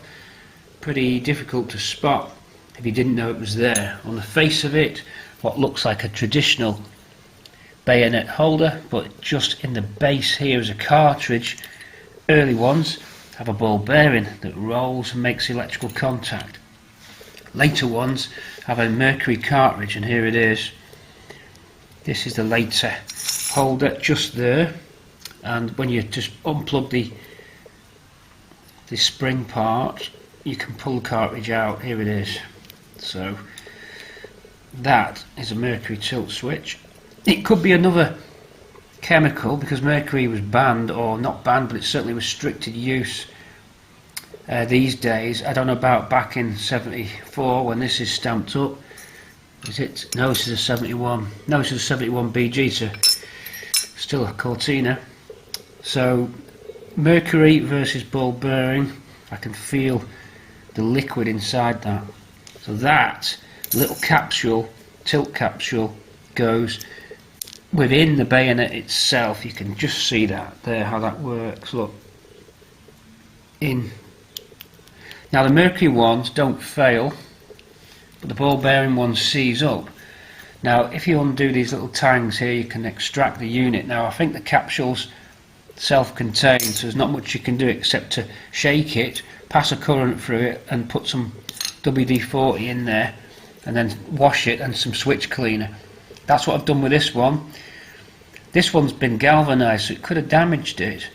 The whole unit, really what should have happened when this got galvanised is the capsule removed. I don't think I put this in, so I managed to acquire that. I could have done, and if I did, then I've made the mistake, of course, but it actually is working now. So despite the fact that it's been galvanised, the ball bearing, I can hear it rattle on this one. Hang on. Yeah, it's a different noise. Actually, that could be mercury, but I don't think it is, because this one took a little bit of coaxing to get going. So there's another there, again the same. I think this is mercury. I think that is ball bearing. That's definitely, yeah, that's ball bearing. I can feel the thud of it. So that was the one that was corroded. This one was working. This one was working. So we've got a ball bearing one in that housing and a mercury one, I think, in that. Anyway, it's irrelevant really now. We've got those two, and they go just under the bonnet. I'll show you where they go in a minute. Then you put this to the blade terminal of your fuse box. There's a spare fused output on the fuse box that you can connect this to. You thread this through the cavity of the bonnet, the ribs of the bonnet. I always put a little hole to bring the wire out with a grommet, and then I cut and solder this in. But you can just dangle the wire, but it looks a bit messy just dangling down. So I always cut the wire here and then solder it and thread it through a little grommet in the bonnet. Whoa, there's our first rhyme of the day. We'll go and get these fitted anyway. They have a low wattage bulb, and certainly not that type. Just a low wattage bayonet, similar to a tail lamp bulb in your rear lamp cluster. So let's go and get these done. We haven't started the bumper yet because just thought I'd get that bonnet finished, you know, the letters on it and these on it, so it's all good to go. So there you go, bonnet lamps explained. We're having twin bonnet lamps. The recess of the bonnet has got space for two. I'll show you when we fit it. I could well have filmed that the other way around. This one started giving me intermittent problems. It can't be the mercury. Look, here's the mercury capsule. See it in there? Wow, dangerous stuff. I wonder what would happen, right, if you put 30 amps across that and just let it short itself, if it would explode. Wow. That'd be weird, wouldn't it? So this one, the reason this one ain't working is corrosion there and on this cup. Not much to it. There's the problem inside that cup. It's corroded. Okay, let's put it on something we can see it better.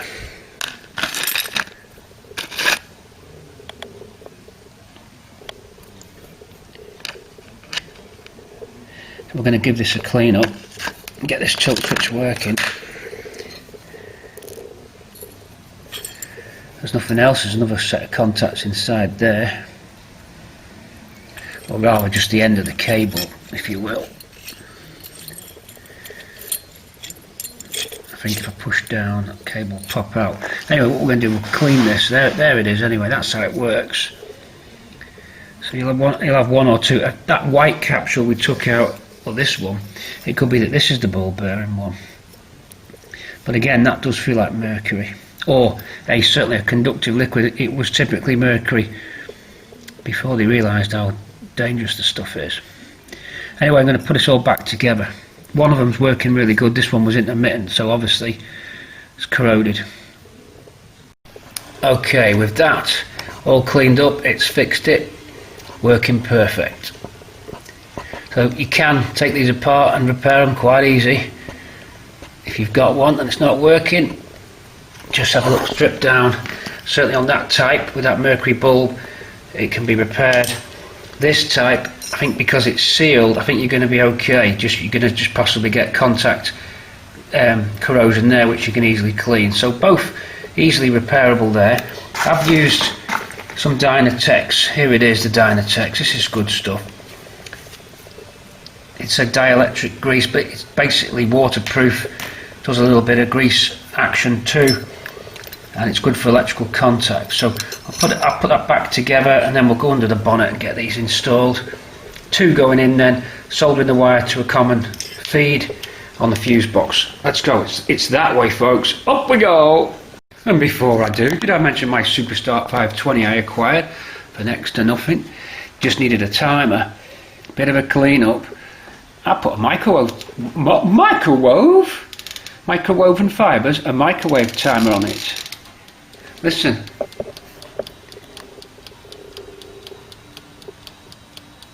And tease up. Yeah, so I just took the old one off because you couldn't get it. I couldn't find an old replacement exact model timer, so I fitted one for £5 off eBay. I could have got one from the tip if there weren't queues a mile long for the tip. And I got me Sealy Superstart running, and it's actually working, so I'm going to just put it all back together. So I'm kind of like shuffling jobs here. That was a great little acquisition. Thanks Colin for that. Before I do go and fit it, these are the components of it, and these are the bits that corrode. The end of that wire lead there, look, in the cartridge. So clean that. I just get a little pick and a little miniature little suede brush end and just clean that up. The end of the mercury switch itself, but unlikely that they'll actually corrode. Be very careful because you could crack that and break the capsule. And then most likely the end of that cap there, you can see right in the middle of your screen. I've cleaned that up. So those 3 items, if you clean those, and if it's this type of switch, you're going to get it working for sure. This little cap just pops into the end of this capsule and it all goes back together rather easily. There's a little tang that you bend, just pointing it out now. There, look. And that releases the system. You probably only do that a few times and you're going to break that tab, so make sure you do it and it's set for good. A little bit of the dielectric grease or connector protector, depending. There's different types of waterproof electrical rated grease. In it goes, back together. That's both of them done. I thought, well, whilst this one worked, it hadn't been serviced. I've not serviced it. The other one I've serviced now, so no point not doing them both. And then also showing you at home, if you've got one and you're wondering why, and it's this type, that you'll be able to get it going again. Okay, lights repaired and ready. Fishing wire through. Cable. Whoops. Uh-oh, not good enough. Hold on, take 2. Lamp holders repaired. Fishing wire through. Time to pull our cable through. Let's go fishing. Okay, that's that one. We need to make a junction now, just here, for the 2 lamps to meet. We've fished through with some other string already. I vacuumed that through with Henry. And we've got a grommet to go on to neaten it up. Exit hole just here, it's going to come out and loop into the fuse box, so we'll pull another cable through, then we'll join those up there. Then we'll put the fixing screw, just has a fixing screw there. And that is it. That's your, we'll have twin underbody lights. So, just going to solder and join the 2 together, then just 1 cable out that far end here with a grommet straight to the fuse box. And that should be neat. I'll give you a view of that when it's fitted. Bear with me, we're coming up with these under bonnet lights.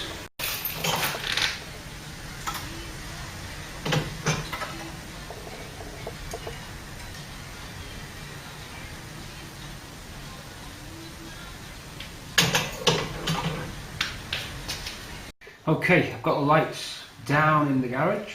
I've soldered those 2 wires up. I've put some nice clips, I'll show you in a sec. A little bit of subdued light, it's about 4:20, almost the end of June.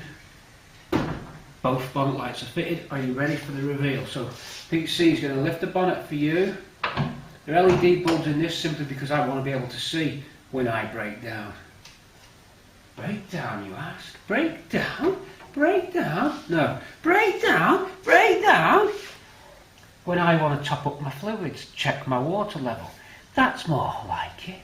When I'm doing my regular checks on the way to Glencoe in Scotland, to Cortina in Italy, to everywhere else with my wider track, multi-journal engine.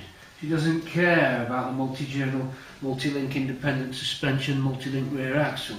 She only cares it goes very nicely.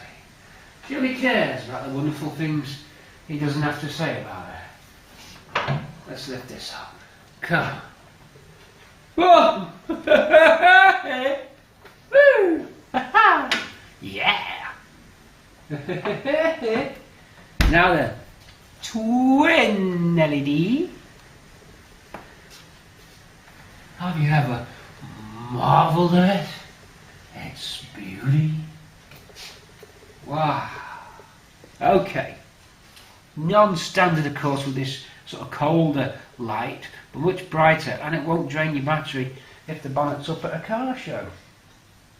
But the big difference, the purpose of the lights, hang on, the purpose of the lights surely is to see, to top up, to repair, to check.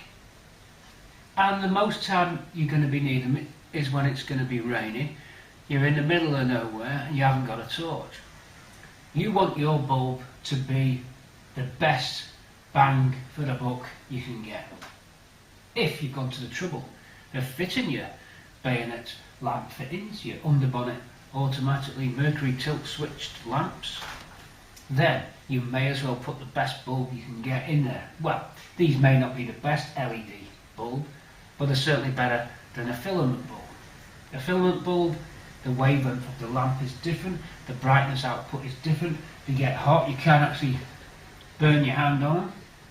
Not that you'd ever do that, but you know, the LED ones take the maximum advantage of the situation. And you can see, as I bring you off the camera, you may as well just stay on. What's the point of me turning off the camera, you ask? So many people say, why don't you just keep the camera rolling? Of course I did keep the camera rolling, and here we are. Look how bright we are. You can see why. If I put filament bulbs in there, it's going to look like half a pence. It's going to look like £3. Let's put it that way. No, it's going to look like 3 watts, as it. With these, this is like 100 watts. This isn't Sainsbury's vodka. This isn't Tesco's own brand vodka. This is the best. So that concludes that job. In order for you to see the handiwork, I'm going to switch on the main house lights. House lights up, please. You're going to be blinded by the light. Now then, let's have a look at this. The wire comes out of here. Put a nice little securing clip on the edge there. They didn't normally have that because the wire's dangled down. That keeps that wire tucked up and tight. These are nicely plated clips we had done. There's the holder on the right hand side. Cross to the left hand side, standing from the front of course. Another clip holding it in. Then there's a junction inside here where both cables join. Out of this lovely neat grommet here. Just wants pushing in now. I've pulled the cable through. I just want pushing, twisting and locking in. You'll need a little pick just to get that all the way seated. Into a clip there, look, down. I've yellow banded it, because that's what some of the leads will like. And then into that end connector of the fuse box. Okay, let's have a look at the other stuff now. The wire from this one is running through here and joining up, and that's about it. So that's all the stuff that you needed to see for the fuse box connector, for the bulbs, the tilt switches, everything how they worked, explained. And now, if I close the lid, you're not going to see it, but these switch off. I've tested them. Back on the tripod, let's see if I can do it. Flip you around. You probably won't see these only cut in at a certain point. Are they off now? One's off. And there's the other one off now. You can't see it, but I can. So there they have it. In fact, if I bring you around, you'll be able to see. I'm going to bring it down.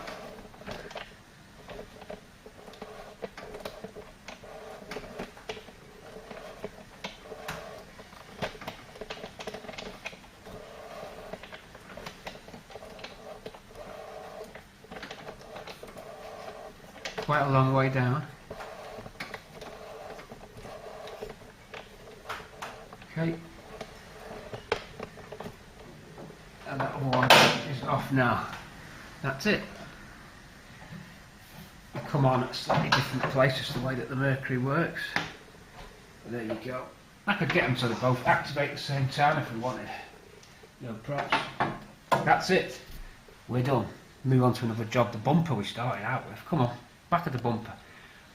Okay, good news. Burton's, great service. They've delivered the handbrake cable now, which is slightly different than the Mark V one. I'll show you the difference between Mark V handbrake cable and Mark III. At least that's what I've found out coming down onto the floor. Mark V one has the plastic adjuster here. Look, see that plastic knurled, them two plastic knurled knobs there coming in for you.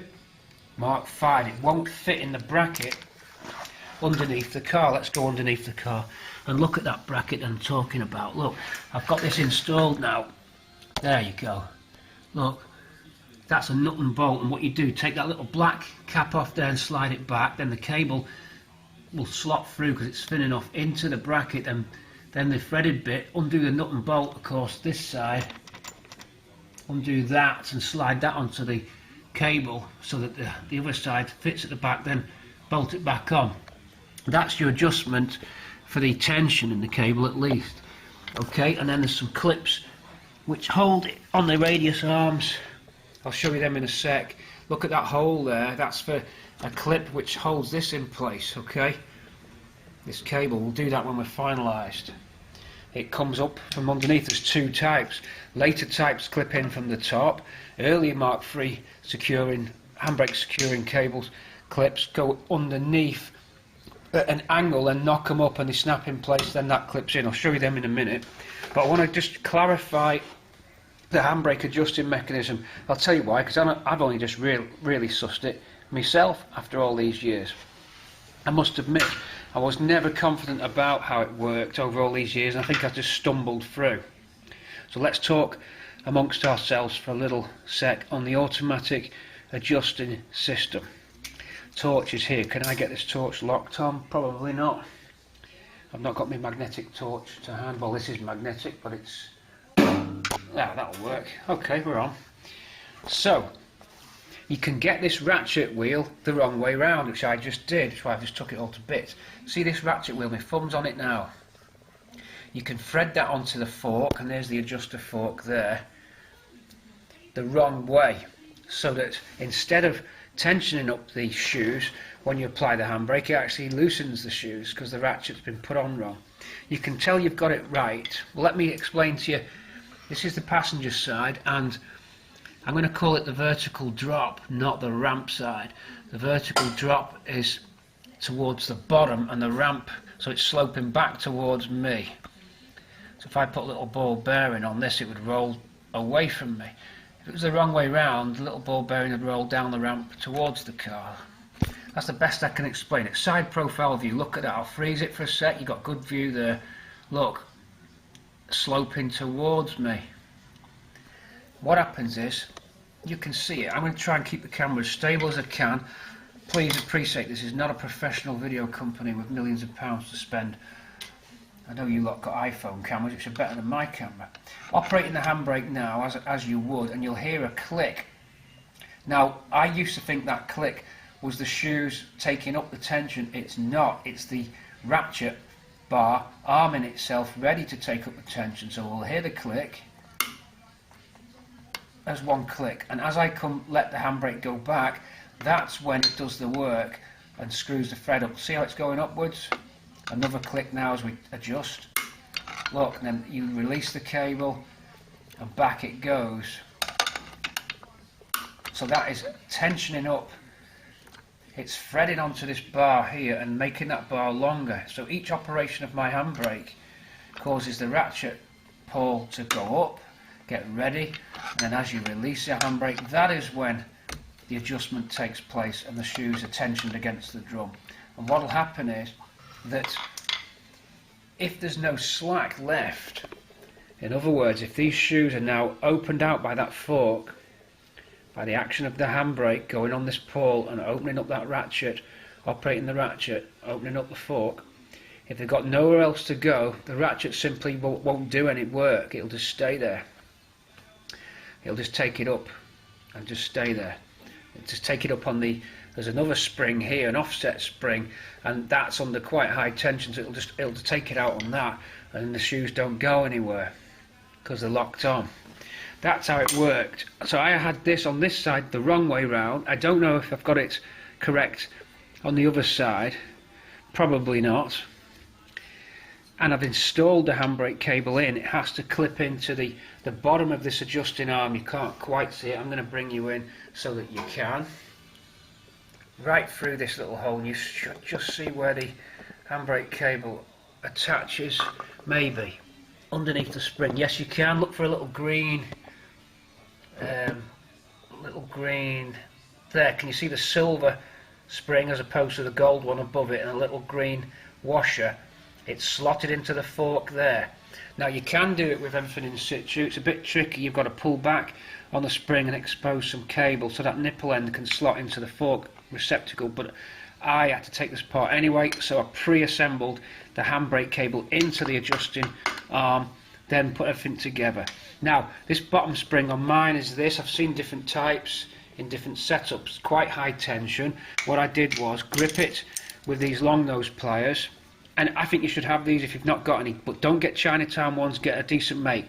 Well, I had Teng, but Snap-on would be the best choice, of course, but any equivalent good tool company, adjustive and locking pliers. Grip the end of the spring here. Then what you can do with these pliers locked, a decent strong screwdriver come in, and you can lever the end of the long nose and pop in, and I did that straight away. With a bit of practice you'll get used to that. With no practice you can end up spending a good half hour just trying to get that spring into there and struggling. There is a technique, especially using locking nose pliers and leverage against this half shaft, where you can get it to go in without any effort at all, and it actually just clips in. Do it wrong and you've got springs flying across the workshop. Same at the top. Hook the spring in at this end, connect onto the end of that spring, then lever across with another screwdriver, push it home and release, and you're good to go. So that's all built back up that. I know I've covered the brakes in an earlier episode, about 3 or 4 episodes ago, but I don't really think I went into how the handbrake tensioning system worked, and I'll tell you why. I wasn't really sure. Now that I've seen this, I understand that the clicking sound is not the actual action of them opening, it's the action of the arm going up the ratchet ready to return and do the work. The reason I spotted it was that this was actually making the shoes go in together, getting worse as I did the handbrake, and it could be that I've set cars wrong in the past, but we're here to rectify our mistakes and make our amends. Right, that should work. I'm going to go do exactly the same on the other side and make sure it's working. Then we can set a bit of tension into the handbrake cable, fit this retaining clip here over this arm so we're nice and good to go. In fact, I'll keep you rolling and we'll go over there now and have a look. I've got the awful feeling, let's go over there, that this one is also set wrong with the ratchet, because I think I made these clones of each other. Stands to reason I would have copied the formula across. Although this does have the ramp pointing, is that ramp pointing down towards me? Actually this one could be right. Here is this little clip, look, there it is. That holds the cable and just makes your car look factory, and here's the one for the other side. What you do with these, and I'll only just work this out because I've been using later ones on all my cars, this early type, you slot it up from underneath the arm, then you see how it's got an opening there, hook that up through the hole. Let's use this as an example. Look, this is the hole for the anti-roll bar, but I'd come through that, out, then it's got a groove in it, look. Can you see that groove? There at the top of my clean hands. Lock that groove in, then this side, I used the base of the hammer, look, wooden hammer, and I went up inside the fork and I pushed it up and bump. Whoa, I just played golf with it. I couldn't believe it shot across. Wow, I just golfed it across the workshop. And it snaps in. It makes the assembly look really professional and complete. Look, let's put the torch on. Look how it makes it look really nice and professional finish. Okay, and let's look at the handbrake cable from under this side, so you can see. You've got the nut and bolt arrangement there. Look, we're going to grease this in a sec. Okay, and then on that side you have a little horseshoe clip, which locks this in, just slots in, and the horseshoe clips on it. So there's two ways that they're fixed, and this nut and bolt here now would give us a bit of sort of tension in the cable itself, as opposed to the actual adjustment of the handbrake, which is automatic. These guides here as well, of course, you slot them onto the cables first, then push them into the brackets. So take them out of the brackets, put the liners onto the cable, because you won't get the cable in as easily when they're in the brackets, because they can't expand out to accept the cable. They're slotted, look. Can you see? Let's get you in case you're missing these. That's what they look like. They're the guides. So they're closed together there, see. When you unpop them out, that little slot opens up, enable you to just about slot it onto here, then tap it with a little hammer again, and they close up, and there your guides. We'll grease those too. At this end, on the horseshoe end, simply a clevis pin, and then the horseshoe there. Now the point to grease is behind the horseshoe.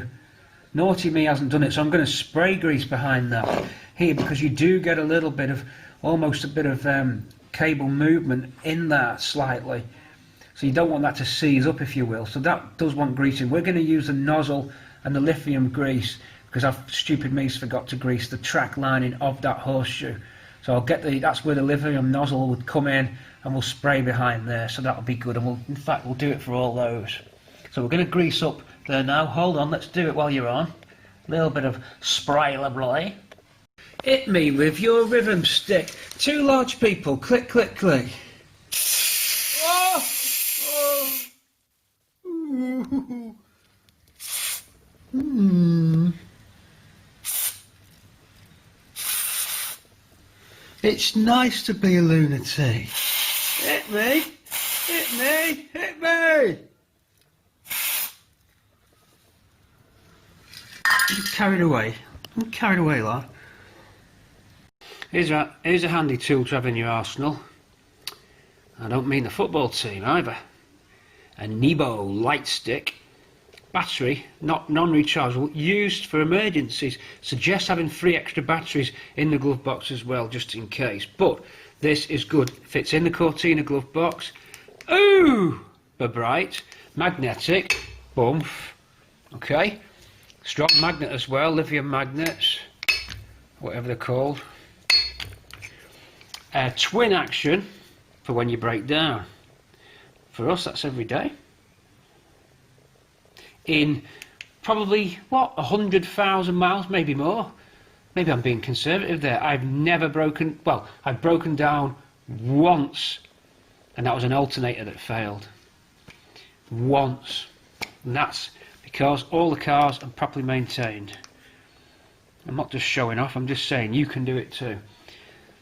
Thousands and thousands of Cortina miles, and I've never broke down. I'd say I've had some close shaves. Had a gearbox overheat, but it made it. I've had a wheel bearing fail, but it made it. I've had things fall off, burn out, but we've always made it and struggled back to base. One recovery, and that was on the M58 Schem. Alternator failed, slowly lost power. Coming back from London about 10 years ago. Look, stick that on the back of your car when you break down. It just helps you if you're on the motorway. And your hazard lights on as well, or if you're going to keep a high vis in the car too, have this, you know, and it just helps. Once we did an emergency stop. A dog had got out onto the motorway. This was on the M65. The dog was running across the motorway, then running back. It was an abandoned dog, stray dog. It was about to get hit by a car. Had a few near misses. We pulled over. High vis was on. This was out, and I put it onto red. and I was basically slowing the traffic down like this, and it worked really well. We slowed all the traffic down, saved the dog, and it got a new home.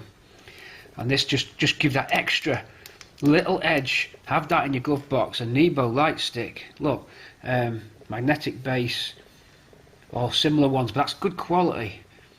Recommend that. Watch, look, good. And you've got 3 batteries in it. I suggest, as I say, have another spare pack of batteries in case these you've accidentally left it on. It doesn't have auto shut off, and there's been nothing worse than you've got it and you can't use it. So little set of 3 batteries, or a pack of 4 slotted into your glove box with this alongside it, or in the boot, but I'd suggest it in your glove box, not the boot, just in case the boot won't open, or just in case the boot's not accessible, or you need quick reaction. Have this there. Could even be under your seat with the magnet locking it to the seat frame. Don't know. Safety first, folks. Rubber up. Let's check this out. Ramble over. There's a Bramble ramble. Whoa. Back of the net. Okay, we can demo this one by just pulling on the cable that's all connected, and you'll see the ratchet go. I've got a feeling it's wrong, but we might not be. This should be opening out the thread. I don't think it is. I think it's reached its max terminal velocity. It's a fail. It's a big fail. This one doesn't open them out. This one closes them up. Makes your adjustment worse. So we've got to take this apart, and we've got to swap that ratchet round the other way. Look, pull on the cable. Arm goes up, but it's pushing it this way, upwards, and that's the end of its adjustment. It won't go anymore. Look, no good. Dead end. Dead end. That isn't going to adjust your handbrake, yet you would think by the sound of it that you're all up and running and good to go, but I'm afraid, oh no, you stupid idiot, it is working. I have got it right. I just okay, with view overhead and this set all the way back, it won't go anymore. If I pull on this cable here, you'll see the action. Just making sure you can see it. Here we go, and you'll hear it click. So you want to hear that noise. And here's the downward action. Look at the wheel go, and that slowly opens out the thread. There you go.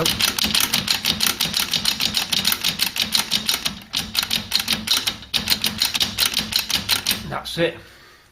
That's the auto adjuster. Pushing out on that till the max. We'll probably find now, with that out there, it's going to be harder, if not possible, to get this on. A bit harder to get on. We can still adjust more, so that's just a snug fit before we close the operation up. And that's how it works.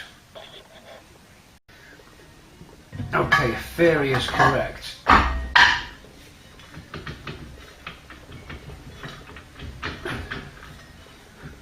That's just... theory is correct. Should go tighter. When we operate the cable, this on, hold on, hang on a sec.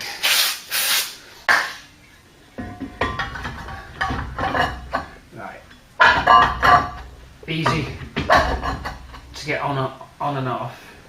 Pull on this.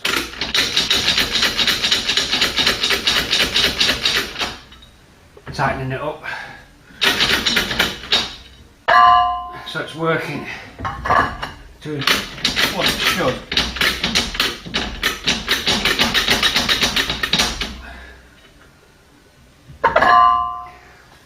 Threads are coming out. Quite a long way to go though for the self-adjuster.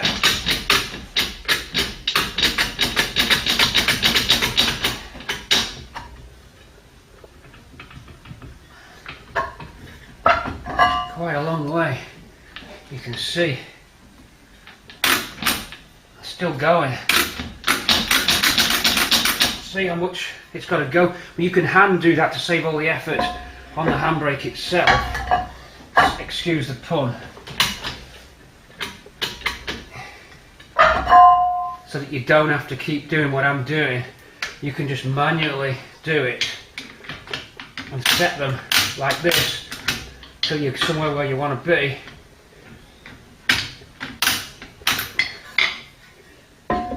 getting there now.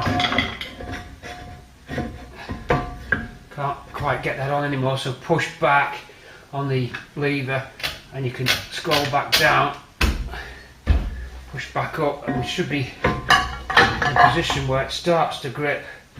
But it doesn't want to over tighten it, of course, otherwise your handbrake's on, so it does lay off. And they'll just be in the right place now. So now if we apply the handbrake, as long as all the nuts and bolts are tight everywhere else, we should be good to go. Okay, here comes that securing clip. Up, and we go this way in, back. Let me just see which way the cutout is, I've forgotten. Right, the cutout's at the back, so up.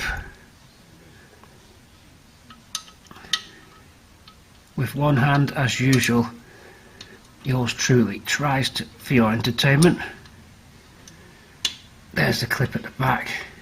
And now you would push up from the bottom. But I don't think, because Joby's in the house. In the house! That is how they go, and then you pull your cable in. Like that. Very neat, very factory. Now, if we go under with some spanners, adjust the tension. So this is a bit tight, and then as I pull up on the handbrake inside the car, we'll reach inside. We should hear clicking and clacking, but it should eventually stop. So we'll be pulling on the handbrake quite a bit, and we'll work the shaft, and then until it stops making a noise, okay? Okay, so everything was set up with the handbrake like this. Well, obviously we're going to have to get some more adjustment in that nut and bolt, but we should hear some clicking. And we do. I would imagine it'd eventually stop, but I don't know when.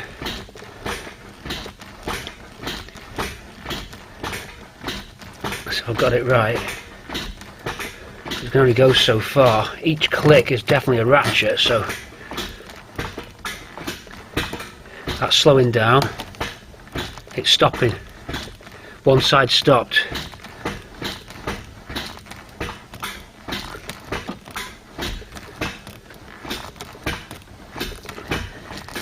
I wonder if yours going to get a click or not. Oh no, both sides are slowing down.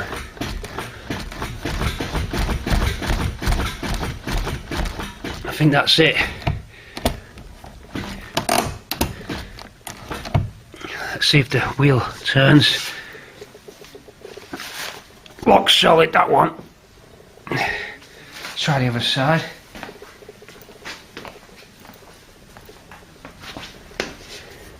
Lock solid. Now take the handbrake off.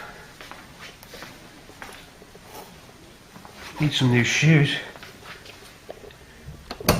Looks like we have a handbrake. Yep. Right, we're there. So we're in the zone. We can fine tune that. It's another job done. Great. With the brakes done, we promised you chrome. And there is chrome. S&T chrome. The best chromers in the business. Let's open this bad bag up. This pig bag, let's open it up. All the way down.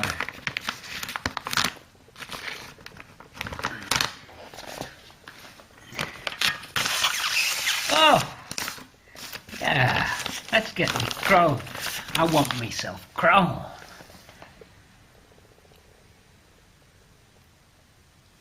Let's hang out the stars in Indiana and open this up. Hang out the stars in Indiana. Hang out the stars in Indiana. Chrome. You've got to admit, there's a certain je ne sais quoi about a nice, firm piece of chrome. Oh, S&T do it good. Look at the deep finish on that. too good to install, don't you think? And for my latest piece of art, Ross style in chrome, an installation by Cortina City. Well, a pretty straightforward job of attaching our new old stock bumper strip to our bumper with lots of nuts and bolts. I'll save you the detail and I'll just tell you when it's done. Bolting on now, a little bit of grease, a little bit of grime, not a lot of time, it's going to be done. Turn that off, turn that off, load of rubbish. Okay, hello up there in YouTube Patreon land. You know what we've been doing, folks? Putting a lot of grease on this here bumper rubber, look. So out of stores it goes. It wants a wash down, but it's okay, it's in good order. It's a wash down, but it's alright. Loads of grease packed behind the rail of it, okay? Just pack the grease right into all the nuts and fixings and the actual inlay, and then using galvanised nuts and bolts and washers at the back, and then we're going to put wax oil, which is the Dinatrol 3125HS, behind this, because that is more suited to the external. This is where the 3125 comes in, because it's more like a paint. You've got to heat it up to get it liquid and get it coming out of the gun. I'm not putting it in a paint gun, I'm putting it in the wax oil gun, of course. But that's the back of this, and we've done the back bumper. But we ran out of 3125. So the first stage of building up this lovely chrome front bumper is to fit the rubber itself. Now we're going to nip it up.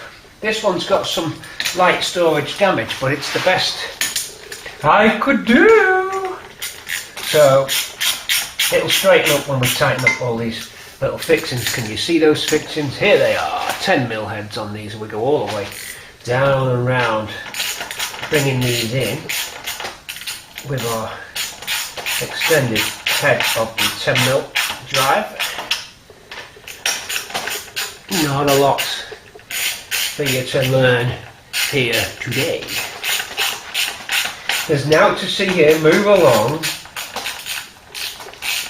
There's now for folk like you round here. I don't want you like you lot poking your noses in. We don't like folk poking their noses in. Let's get on, do this.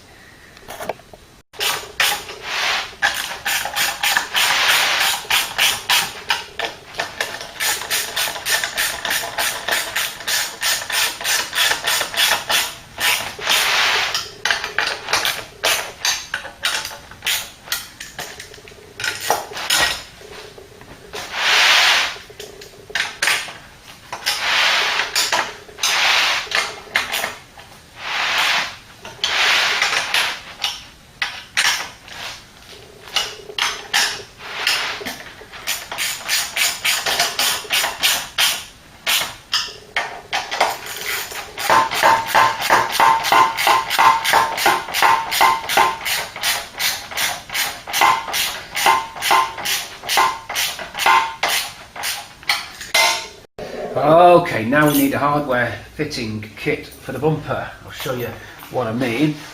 Bumper comes into the screen, if you know what I mean. And we have to fit into those squares. These from Resto again. They come in from the back. And those little slots you see there just create the grip that you need. So a two-handed affair as usual. Or are we dexterous enough to fit it? Almost. Pete C is almost dexterous enough. A one-handed? I think that's right, one-handed wonder. So we go along and fit the rest of those. And we have our underriders for the front, and that one's already got a captured nut. So's that, so they're already installed. So it's just 4 needed for the bumper. One corner there, one in the middle, which fits the underrider when it slides up and interfaces with it like this. Down here captive, and a little insulating plate which we need to find in stores, which goes over there. Plastic insulating plate. If you join the club, you get them in the club. I think I've managed to keep some over the years. That would be it. Then we would attach these irons, and then the iron would connect to that as well. So you've got a sort of junction here of 3 items. So let's get you in your nod on the screen. Hold on, it will be shortly. A junction here of underrider iron. The irons are handed, so you've got to make sure you know which way round you're going before you assemble this.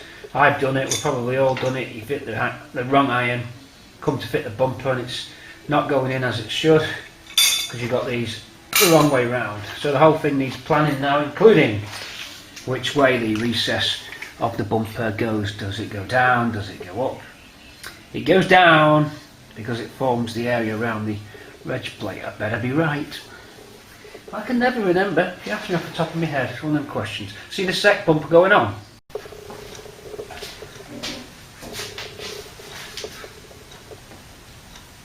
Trim. No, it's not even trim. Internal door seals and LO. They arrived just between jobs. So we're just fitting this channel seal now, and we mitre slightly, or rather, it's not so much mitre, it's just you make a little cut with a good sharp blade, not all the way through it. You just cut the ribs a little bit on this East Kent trim, or from Car Seals direct on eBay. I think that's East Kent Trading. And you just make your cuts. Only 2 needed on this door. Here I do 3 separate cuts on this part, just coming in now, just here. Start from the inside and just get it started at the beginning of the rail, which just goes to about here inside the door. So start feeding the felt in, it clips in very nicely. When you reach this corner, mark where your corner is, then 3 strikes down, 1 for the dead centre, 2 on either side. You take a little square out of each piece, keep it all in one piece, pushing up. You'll work it here, you just need 1 cut. It's not a cut even, it's just a score line in it to make that curve. You could get away with no score line, I guess, but I like to do that. And then you just pinch together and push in. This stuff's great. Door channel seal then, East Kent, Car Seals Direct. Probably Woolies has got it as well. Very nice fit. This is the newer version stuff with the closer tolerance. It nips the glass better than the early stuff you used to be able to get from East Kent. They've changed the formula. This is better. A much better fit. And in we go, right the way down to the bottom. Only a little bit of excess left on these 2 lower ones. We can trim that inside the car. Squeezing and just pushing in. A very satisfying fit, this. Lost me hat. Hair day coming up soon, don't you worry about that. That is that seal done, and very nice. Very factory. Push a little bit more up into this corner, you're going to be fine. Your glass will finish off the job once you wind your window up. It'll squish it onto that final hit. That's it for that. 1 channel trim in. You can just see here where it wants to go up a little bit more. It'll fight against you there. We're going to just take that and see the mitre maybe just off. Let's pull out. Yeah, we'll give that a little touch just there. It just helps it go home. Careful with your fingers on this. That is where we want to be. You can multiple score it if you want. Look, I'll do a couple of scores. You're just scoring the ribbing. That's all you're doing.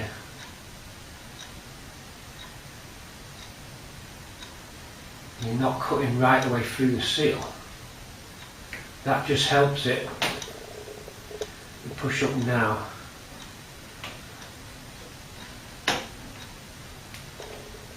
And you'll get a better fit. That's almost closed it now. You can see how that worked on your screens. Little bit of a ridge, but the window should seat that all the way in. So that is it. That is channel trim, ladies and gentlemen.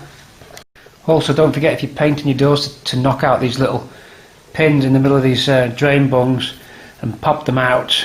Paint your door and pop the pin back in. A little pin in the middle of this expands out the plug and it just forms a final closing piece on the door. 2 of them on these, 3 on a 4 door, 2 on a 2 door.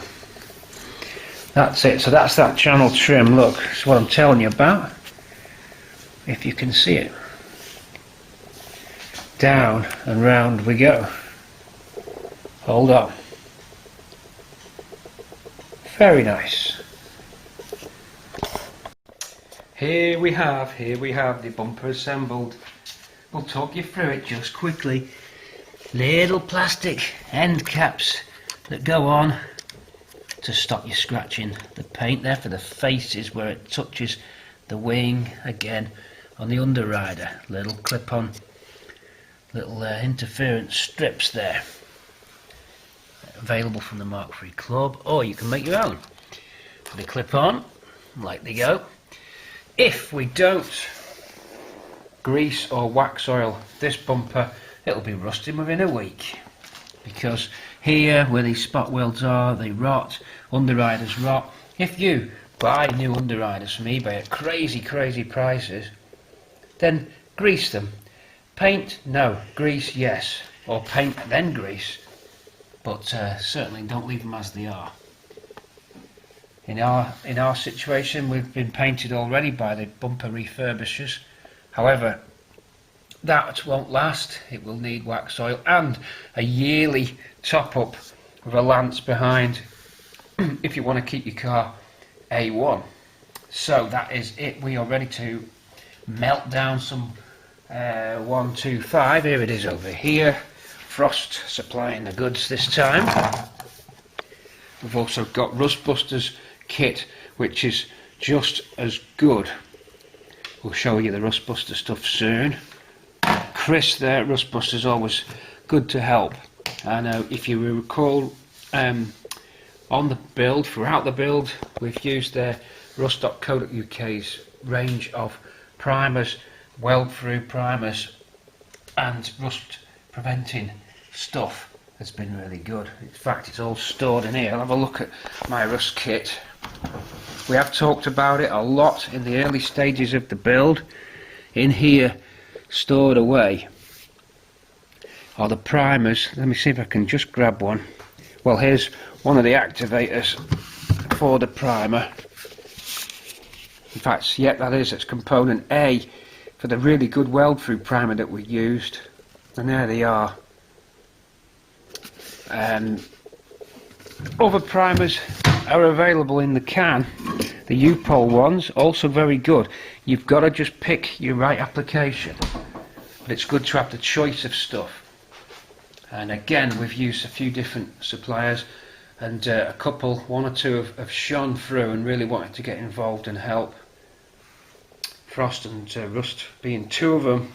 And we've had our fair share of disaster companies too, of which I've tried to publicise, but for legal reasons I've had to keep a low profile.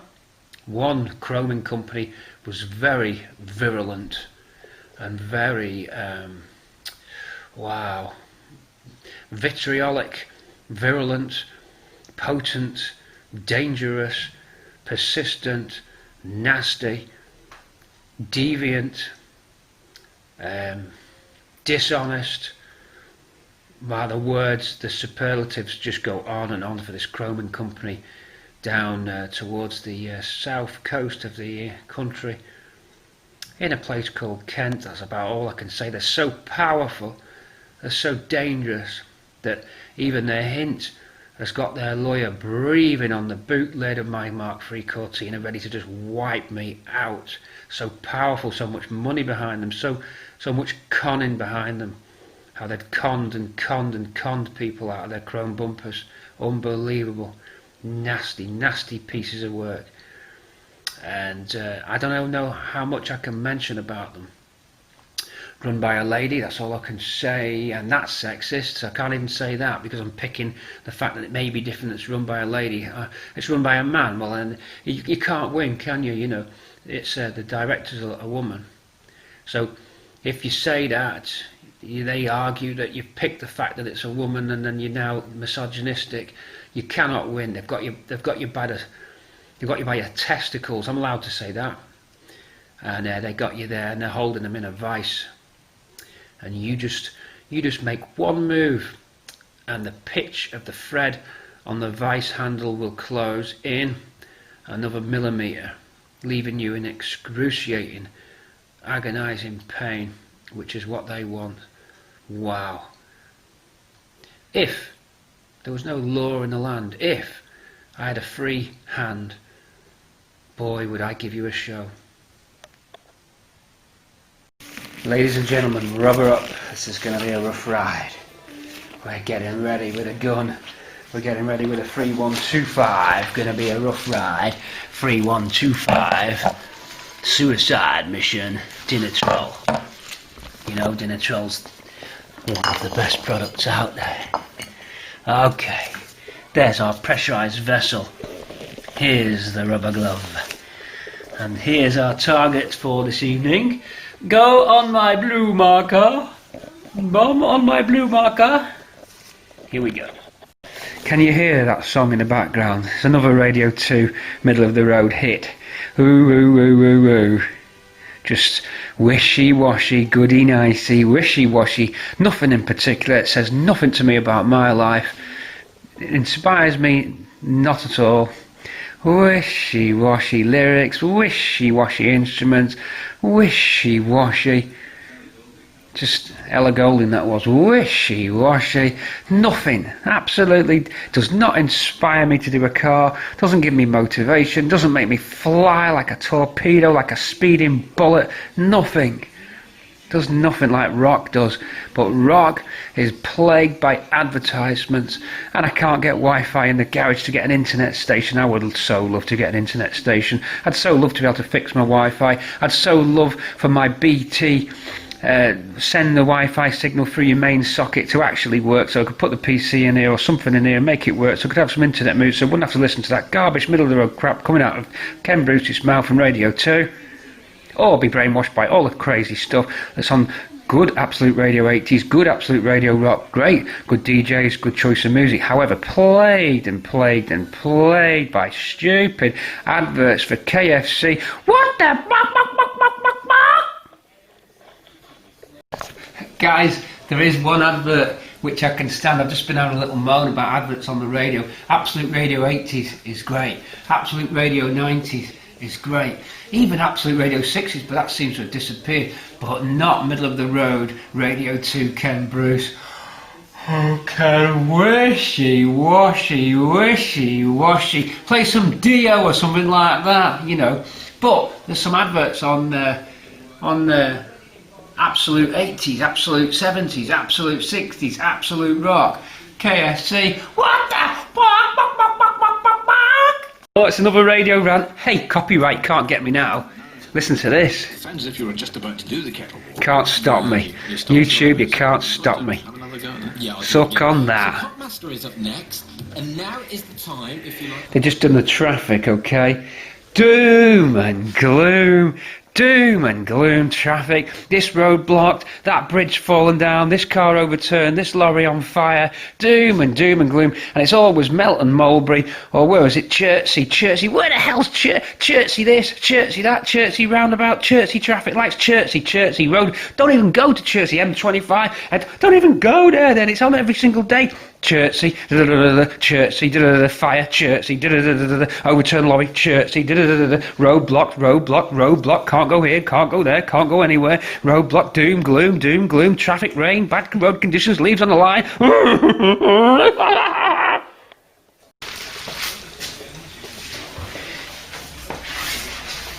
Gimme the amber nectar. Gimme the amber nectar. Gimme the amber nectar. Which way to Cockfosters? Gimme the amber nectar. Yeah. Hey up, it's Potmaster. Should we go and have a try? The first one everyone gets. I don't even want to put that on. Potmaster. I'm fed up with Potmaster. By the way, we always have a little look around the workshop, didn't we? Okay. Did you know Agent Flux used to get the girls from the office, done about the blokes, the girls from the office to model for the calendars. So the idea was you had to work out what car it was, so they would only give a little bit of detail on the car or the bike. We only know that's a Norton, no idea how we know it's a Norton. These girls must work in the office. That's a car, that's a lady.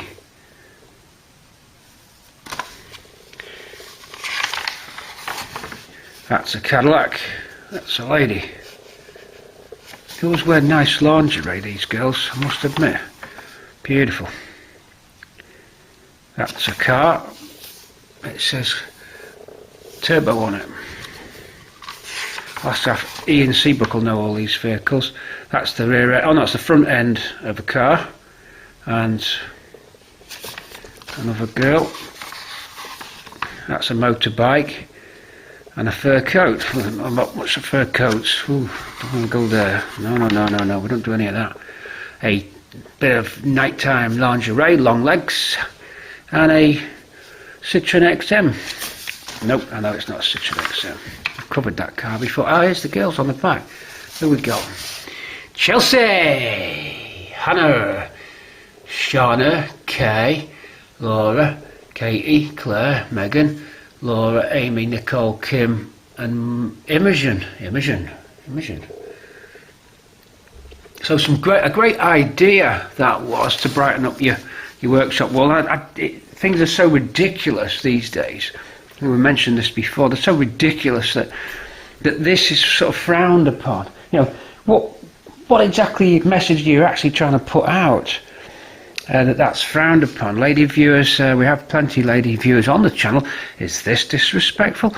Am I being disrespectful with this? I'm not trying to be.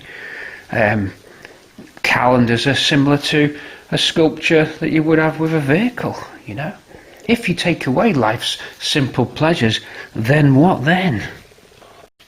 Well, crash bang, what a video. We've got to bring you down eventually. 2 hours and something worth of footage just rolled into town.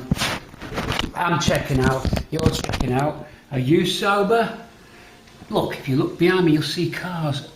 It's at an advanced stage and the films are about 2 weeks behind.